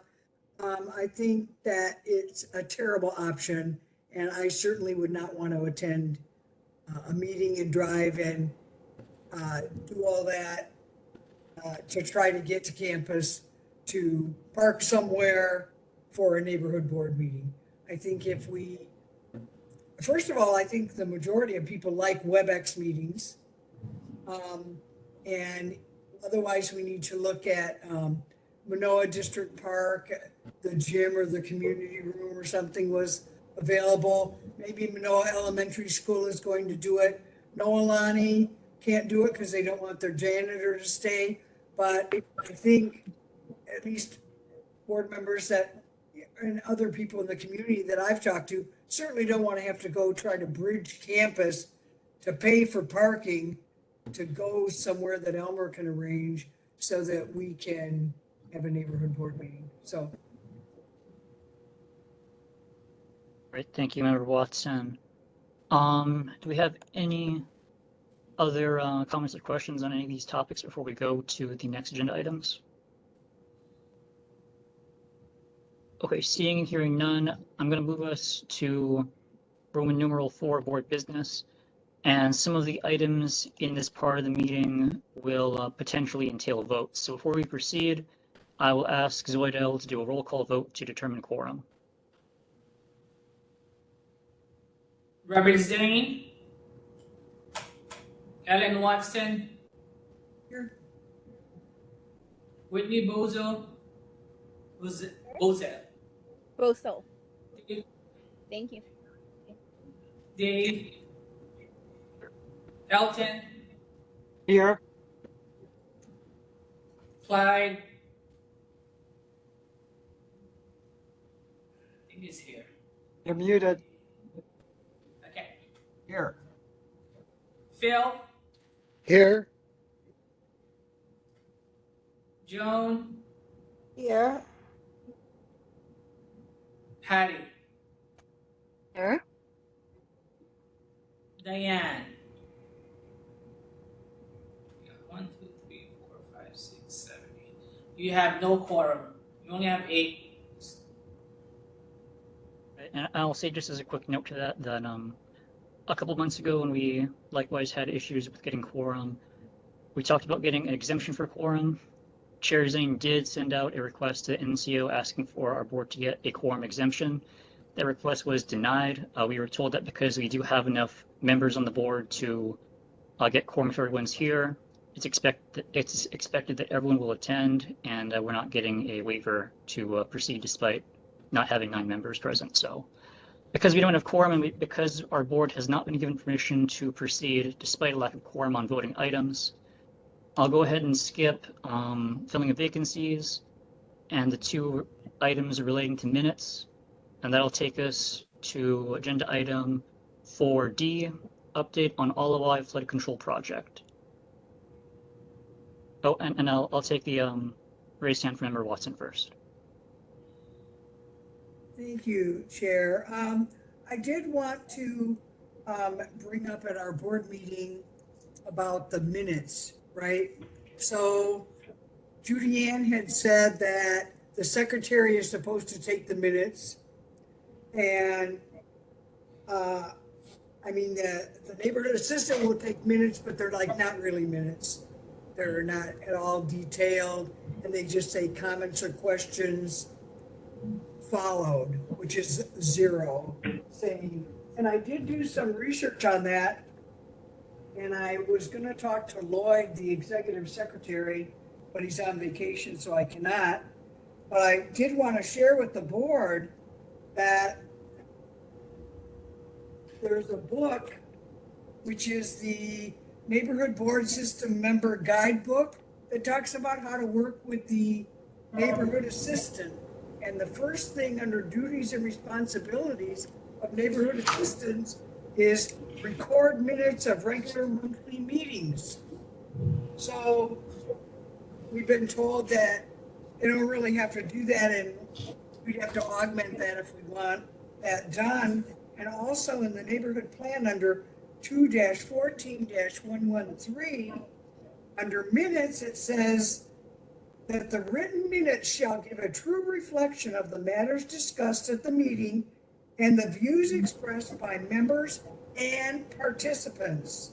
So all of the participants, the comments that they make, they come to our board meetings, they participate. We can't just say questions and comments followed. I mean, the NCO doesn't get to say that. And then the IOP says that even if you have a video recording, even if a Lolo records, even if you have YouTube record, that the official record is the written minutes. And whether you choose to post recordings or not, it still needs to post a written minutes within 40 days after the meeting, because the written summary is part of the record recorded minutes. And that's our official record that's on the NCO website. So that being said, the neighborhood assistant needs to take the minutes, and he needs to accurately reflect those minutes. And that's how it's been done for the last 20 years at the neighborhood board system till, I don't know by what power you guys just decide to do it different. But according to the neighborhood plan and the OIP and the guidebook that you wrote of what you're supposed to do, that's what you say. So Dave Nagaji and Joan didn't have to augment that and spend all the time doing that. It's the only secretary's job to take minutes if there's called a special meeting where a neighborhood assistant is not present. So I just wanted to clarify that for everybody. And I'll be talking with the executive secretary about that, because the minutes that we have so far that we would vote on, and even the memorandum of record, I voted against because they don't mean anything. What? You know, I mean, under Elmer Ka'ai, it said, what, Elmer Ka'ai presented an update on activities on campus, comments and questions followed. What is that? That's nothing. I could take the minutes without ever attending this meeting if I was going to write statements like that and suspect that that would suffice for the minutes of record as required by the neighborhood plan and OIP and your own neighborhood commission office guidebook on what neighborhood assistants are supposed to do. So I would encourage others to look at that, read your neighborhood plan. And, you know, I just think it's a real issue, because all the participants and what they've voiced and participated in need to be reflected, not just rubber stamped as comments and questions followed. Anyway, that's what I had to say. Thank you, Member Watson, and I will have some comments on that later during community announcements if there's time. I would like to note that Chair Zane has joined the meeting, so Zoidel, does that mean we have quorum now? You do have quorum. All right, great. Chair Zane, I'm passing the gavel back to you. We went through all the city reports and all the state reports. We just got to the board business section, Roman numeral 4, and we were going to skip the first few items due to lack of quorum, but now that you're here, we can go through them. Oh, great. Sounds good. In which case, let's go through. I don't know if you're still doing the meeting minutes or the discussion still going on with meeting minutes. Is this for the? If Dave, you don't mind, if you could finish up this topic so that way I can start fresh on the next one. Okay, sure. So I'll continue to chair for item numeral 4A, or excuse me. Since we're on minutes, we'll finish the discussion in minutes, and then we can go backwards to filling the vacancies. So I guess since we have quorum and we're on number 4B, do we have a motion to accept the minutes of the Wednesday, August 2nd, 2023 meeting? I'll make a Oh, motion to accept the minutes. do we have a second?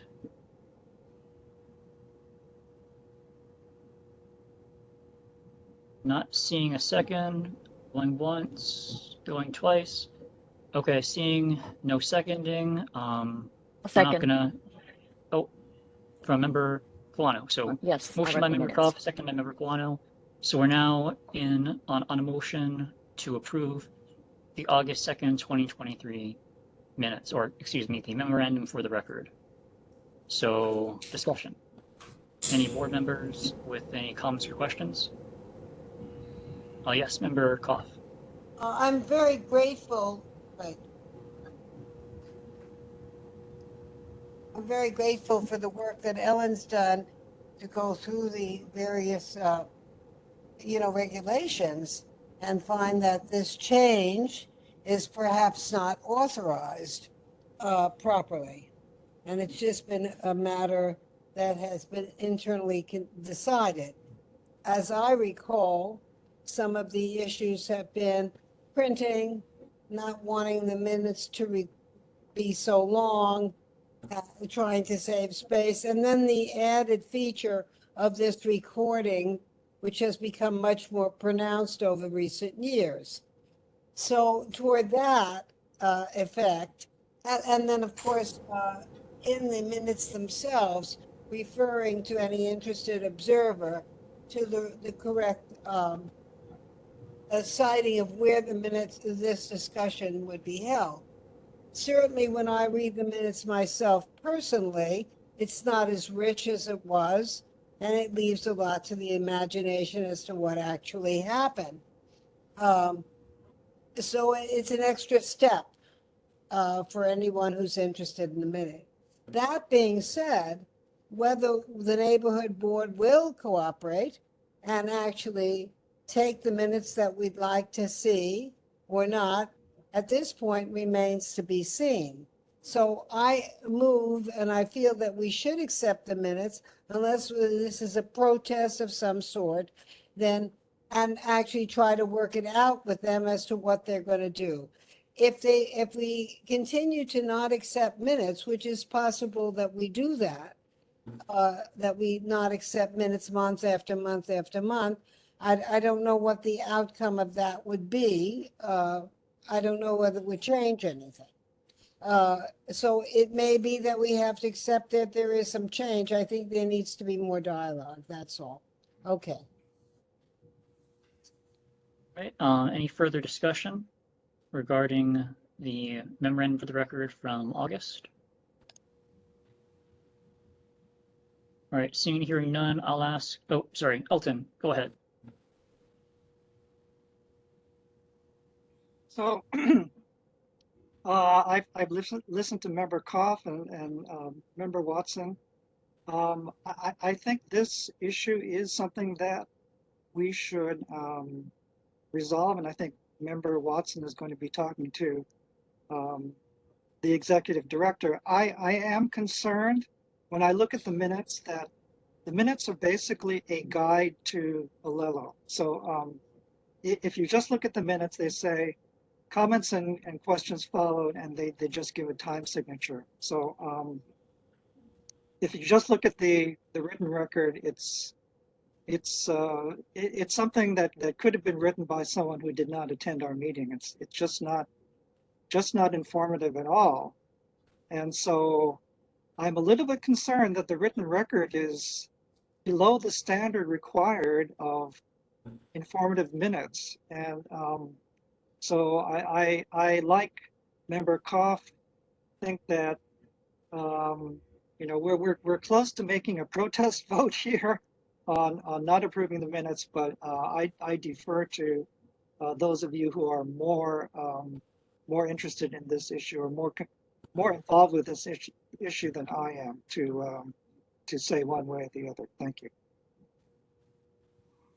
All right, thank you, Member Fukumoto. Do we have further discussion on the issue? All right, not seeing or hearing anyone. I'll ask, do we have any objections to the motion to approve the memorandum? Okay, we have one from Member Watson. And because there's only 9 people, we would need 9 out of 9 to pass the motion. So I'll ask Zoidel, do we need to walk through a full roll call vote, or can we consider it failed because we have at least one objection? Yeah, you can consider that. It's how many people are actually objecting. Okay. Chair, yes. Chair, I'm joining Fukumoto? Member Watson in objecting. All right, is there anyone else who would like to state their objection for the record? All right, noting that members Watson and Fukumoto have both objected, motion fails. Next item, also relating to minutes, this is for the September meeting, is likewise approval of the September minutes. So do we have a motion to approve the September minutes? I'll make the motion. Oh, sorry, I see a raised hand from Member Bosa. Was this about the previous minutes or this one or both? Sorry, now I can't find how to. Sorry, Chair, I cannot find how to unraise. There we go. Lower hand. Yes, it was that I was also objecting. I think I agree that the minutes need to have some standard of like reflecting what occurred. Right, Zoidel, if it's possible, please let the minutes reflect that members Watson, Bosa, and Fukumoto all objected to the approval of the August memorandum. Now, for the approval of the September minutes, we have a motion from Member Zane, or excuse me, Chair Zane. Do we have a second to that motion? I'll second that motion. All right, we have a second from Member Koff. Do we have any discussion on the motion for the September minutes? All right, seeing and hearing none, do we have anyone who would like to object to the approval of the September minutes? I see Member Watson. I see Member Fukumoto. I see Bosel. Anyone else? All right. Zoidel, let the minutes reflect that the motion to approve the September minutes is likewise failed due to objections from members Watson, Bosel, and Fukumoto. And now I'm going to backtrack a bit in the minutes before I turn it back over to Chair Zane, just because we took it a bit out of order earlier. And that's with the filling of vacancies. So we have 2 vacancies in Subdistrict 3, as well as 5 vacancies in Subdistrict 4.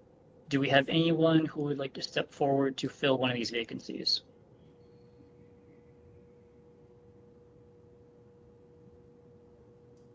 All right, seeing and hearing none, Chair, we have gone through everything up to agenda item 4C, so we're now on 4D. Everything prior to that has been finished, and I'm passing the gavel back to you. Thank you, Vice Chair Nagaji. Thank you for your work with all this. So now we'll move on to board business item 4D regarding the updates on the Alawai flood control project. Does anybody like to report on that? Yes, Chair, this is Member Fukumoto. Go ahead, Elton. Thank you very much, Chair. I attended the meeting on September 19th. It was hosted by Senators Fukunaga and Ihara, and also former Senator Mike McCartney. And at that meeting, the Director of Design and Construction, Haku Millis, had an update with respect to the Army Corps report that is scheduled to come out. And according to Haku Millis, the report now will be issued in late November. I think, yes, late November, and therefore the comment period would be December through early January. So I think the question before this board is, would we want to have we are scheduled to have a recess in the month of December. Would we instead want to have a meeting in December if the schedule should be as Hakumilis describes? Now, I guess there are two other things to be said. Number one, the Army Corps does have a tendency to push things back, so we don't know that this is the final schedule. And number two, we could decide whether to have a December meeting at our next meeting in November. And the reason for this is we are thinking of submitting some kind of a resolution as part of the comment on the report that will be issued. So the report is technically called an SEIS, which means Supplemental Environmental Impact Statement. It's probably going to be long. It's hundreds of pages long. Not many people are going to want to read that thing, but some people might. And so the question is, would we want to have an extra meeting in December to hammer out a resolution that would be due in early January? Thank you, Chair. Thank you very much. Because it is a voting item and that is not on the agenda. Can you hear me? Sorry, Alan. Very hard to hear, Chair. Oh. I will keep working on that in the meantime to try to get a microphone set up on my side. In the meantime, though, I'll try to speak a little bit louder. Because that item is not on the agenda for this meeting, it will be placed on the agenda for the November meeting, at which time we can discuss and approve, vote whether or not to have a meeting in December. But as a result, again, this is up for consideration at the next board meeting because it is not on the agenda for this meeting. Thank you, Elton, regarding that. Moving on to the next item on the agenda, we have, sorry, Elton, before I move on, actually, is there any comments or questions regarding what Elton discussed regarding the Alawai flood control project? Hearing and seeing no hands raised on this issue. Elton, thank you very much for your comments regarding this. And we will move on now to the next item on the agenda, which is item 4E, updates on the primary urban center development plan. Does anybody have anything to report on this? Yeah, Ellen? I can just report that there's nothing new other than they issued their final report, and that's where it stands. Sounds good. Thank you, Ellen. Any questions or comments from the community? Hearing and seeing none. Ellen, thank you very much for your help with all that. Moving on to the next item, updates on the Manoa Banyan Court project. Is there anybody who would like to speak on that subject? Sorry about that. My dog is moving all over the place while we're doing this. Whitney, member Boso, go ahead. Thank you, Chair. I just wanted to let folks know that I do every once in a while call DPP, and I called them sometime in the last 7 or 8 days. I can't remember exactly when, sorry. But they said they have not heard anything from the applicant, which is Leica, so they don't know. Just letting folks know that I do check in on that every once in a while. Yeah. And there's no word of any new submittals or any communications regarding the project. Okay. Thank you, Whitney. Are there any comments or questions from the community regarding this subject? Hearing and seeing none. Whitney, thank you for your help with all of this. We'll move on now to the next item on the agenda. Malama Manoa has a presentation regarding the rapid albizia death. Is anybody from Malama Manoa on to present? Yeah, I'm here. So, Scott, yes, please yeah. go ahead. So, Chair Zane, permission to share my screen? Go ahead. Zoe Dell, if you can assist Scott Snyder with putting his presentation to share with the members of the community. He should be okay. He has. Yeah, I think I have it. So,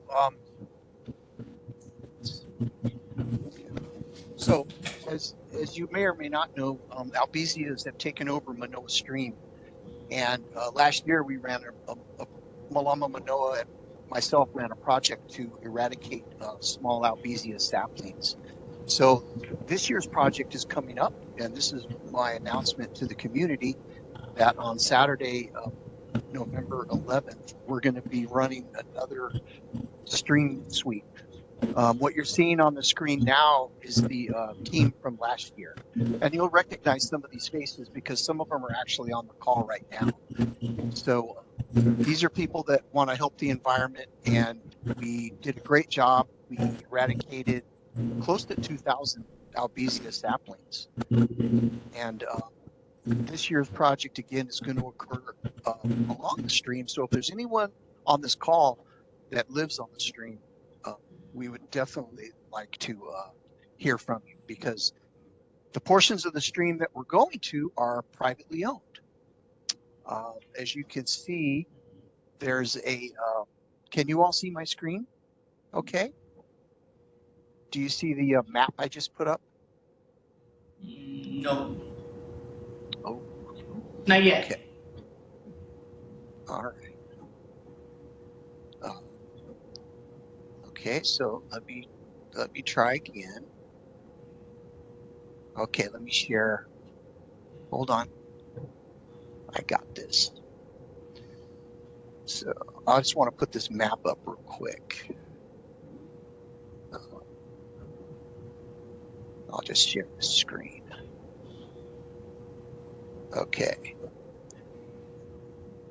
So now I'm curious if this map shows on the screen. Okay. You need to share it. No, it's not. Oh, okay. Regardless, the project's essentially 1 mile of walking the stream from Manoa District Park up to Wakakawa Street.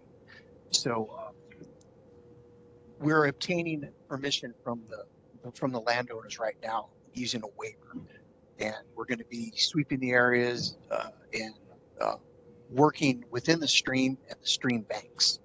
So there's going to be 2 teams of volunteers, and we're going to walk from either end of the stream, doing a process called ring barking, where we actually strip the bark of the trees that are smaller than 6 inches and pulling up saplings from the trees, so from the ground.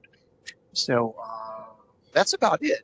If anyone wants to participate in the project or offer any assistance, I'm going to leave my contact information in the chat. And that's about it. I want to keep it short. So if there's any questions, let me know.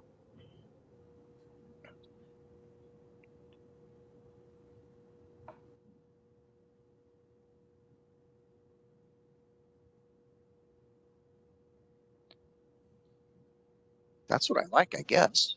No question.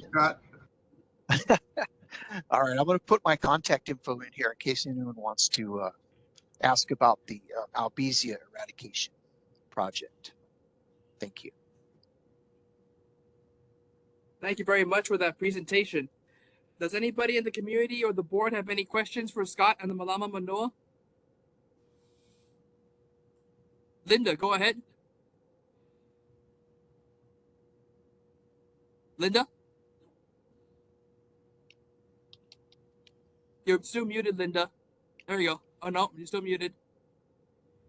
Sorry, take up time. I just want to thank Scott for this and his presentation. It's a terrific effort, and I would like to encourage people that do live along the stream to please cooperate, because it's the full length of that stream that we really want to cover. And if people along the way aren't cooperative, it makes it difficult for the whole project to be successful. So Scott's got a great team, and it's a terrific effort. It's a real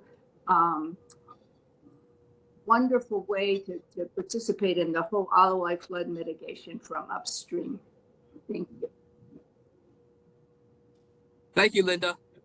Tom, You're I welcome. see your hand is raised. Yes, thank you, Chair. I guess it may have been technical difficulties on my side because I heard hardly anything at all of Scott's presentation, unfortunately. So for Saturday, November 11, Scott, if you could just repeat time and meeting place, whatever, and also put that in the chat. Appreciate it. Okay, yeah.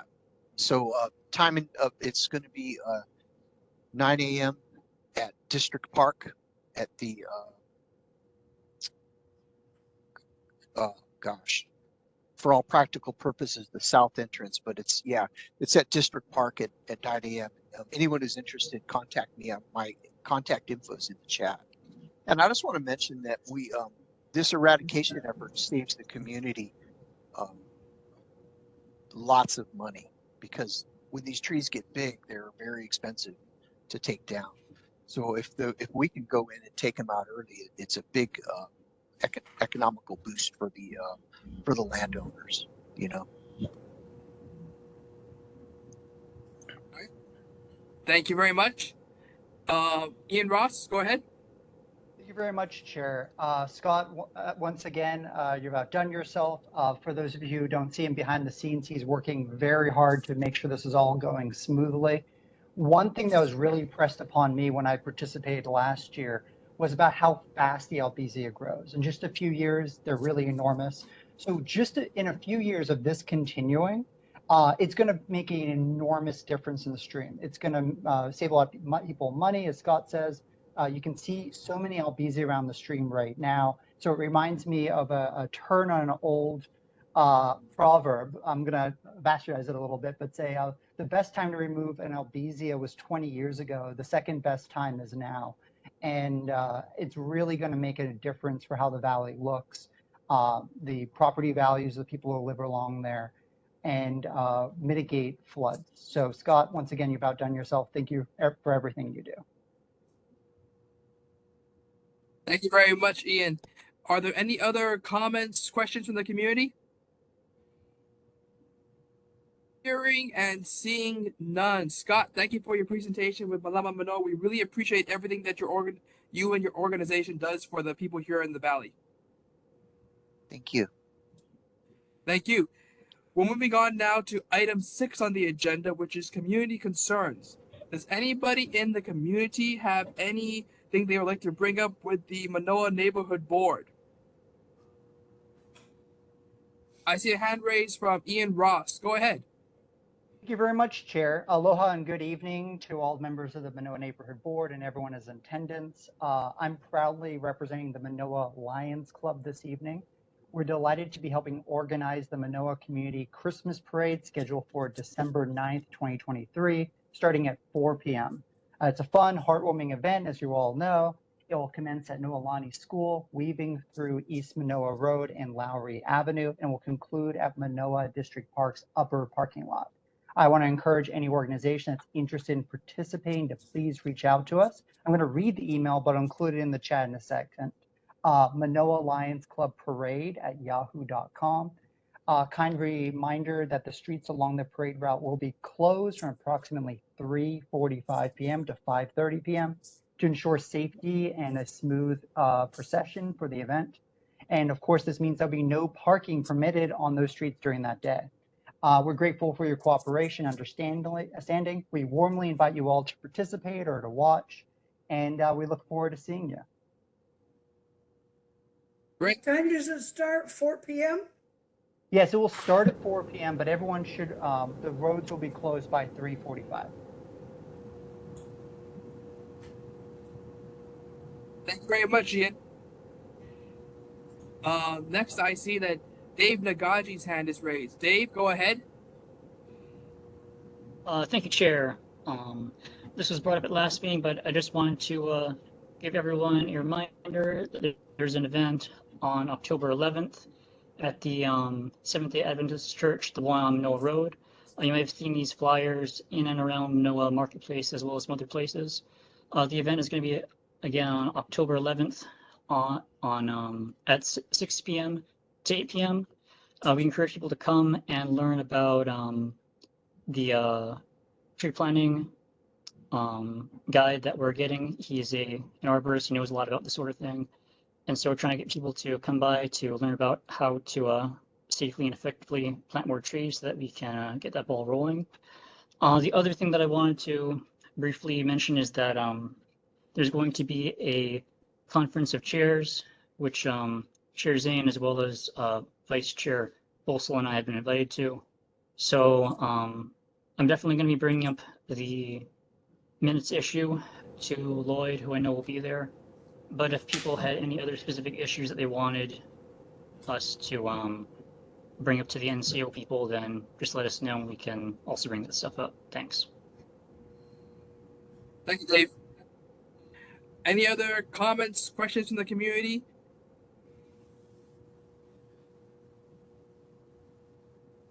Oh, Helen?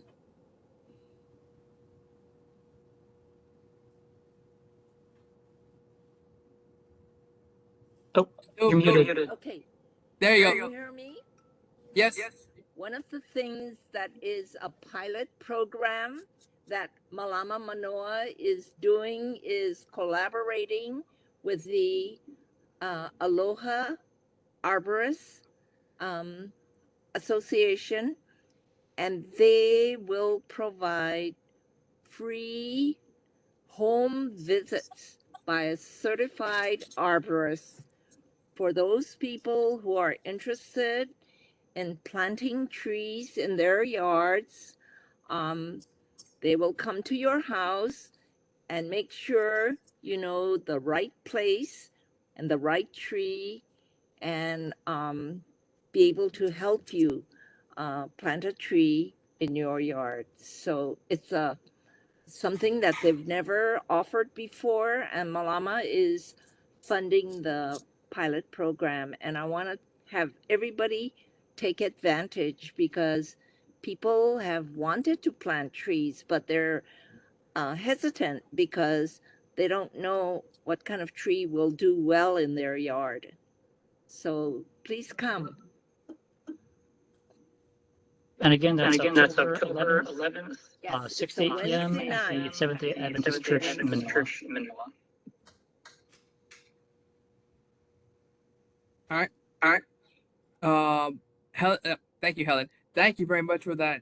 And we really appreciate again the shout out that what Malama Manoa is doing for everything with the trees and for helping us better understand what we can do to improve our community over here.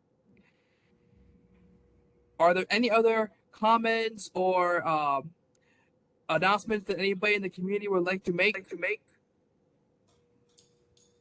Yeah, Joan. Yes. I just wanted to respond. Sorry, Joan. Hold on. Hold on, let me. Okay, go ahead. Yeah, go ahead now, Joan. I just wanted to respond to Dave Nagaji's discussion about the meeting of all the neighborhood board chairs and some of the vice chairs. And I think it might be useful at that time to figure out whether their experience with the minutes is similar to ours. Because this is an island-wide project, and perhaps they're having the same issues, and we could use that kind of feedback. I can speak briefly to that. During last officer term, there were 2 conferences of chairs. One was a year ago, one was 5 or 6 months ago. And at the one that was 5 or 6 months ago, I didn't keep track of how many, but there were multiple chairs and vice chairs of other neighborhood boards who also brought up the minutes issue, and so I'm guessing that it will come up from other people again, not just people from our board. I think that's very helpful to understand what they're going through as well at this point and their reactions as we forge our own policies. Absolutely. Patty, I see your hands are raised. Yes, thank you, Chair. Welcome back. I forgot to mention earlier that regarding that Pajor Ridge development, that I know it affects not mainly the Manoa residents in the valley. It's more of a few of the lower Manoa neighborhood. I've been invited to work with the St. Louis Kapahulu Diamond Head Board on their planning committee regarding the traffic issues. And as I mentioned earlier, I've been working with City Council Calvin and also our state representative Andrew for this issue. So just wanted to let you folks know that because the traffic seems to be affecting mostly the Lower Manoa, Kapahulu, Lower Kaimuki, and St. Louis area residents more than our Manoa neighbors in the valley itself. So just so that you be aware, if you have anything you're interested in wanting me to share or discuss, please reach out to me through my email, and I'll do my best to represent everybody on this matter and help out. Thank you. Thank you, Patty. Linda? Linda, you're still muted. Okay. Thank you. I just had one last mention on the Malama Manoa meeting this coming Wednesday. We are serving light refreshments at 5:30. We want to try to start the meeting at 6. So please come at 5:30 if possible. Thank you. Thank you very much. Are there any other comments, announcements from the community? Hearing and seeing none, I'm going to close the community concerns section of the meeting at this time. Last call. Last call. All right. Hearing and seeing none. Thank you very much, everybody who made the announcements, especially Malama Manoa as well, again, for doing everything they did. And now we'll move on to the announcements section. So I'm sorry that my mic hasn't been working that well. I'll try to make this as loud as I can for the record. Announcements. The next meeting of the next regular meeting of the neighborhood board will be held on Wednesday, November 1st via WebEx online platform at Kapalama Hale Conference Room 153 for any residents without internet capabilities. We will also be doing a Olelo rebroadcast, which will be on the 2nd and 4th Saturdays of the month at 3 o'clock p.m. or every third Tuesday at 9 o'clock p.m. or online at olelo.org/TV schedule. I'm going to make one final call because this is amazing how early we've gone through everything on the agenda. I would like to give a special shout out to Dave for chairing this quick meeting of the neighborhood board. Excellent job on the time management. I came in and it's almost the end already. So at this point, I am calling a close of the neighborhood board. Adjournment is at 9:15 p.m. Ladies and gentlemen, thank you very much for attending, and we look forward to seeing you at the November meeting.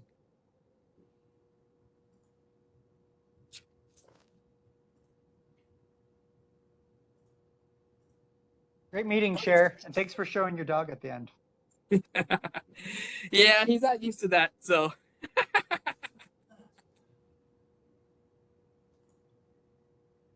Thank you, everyone.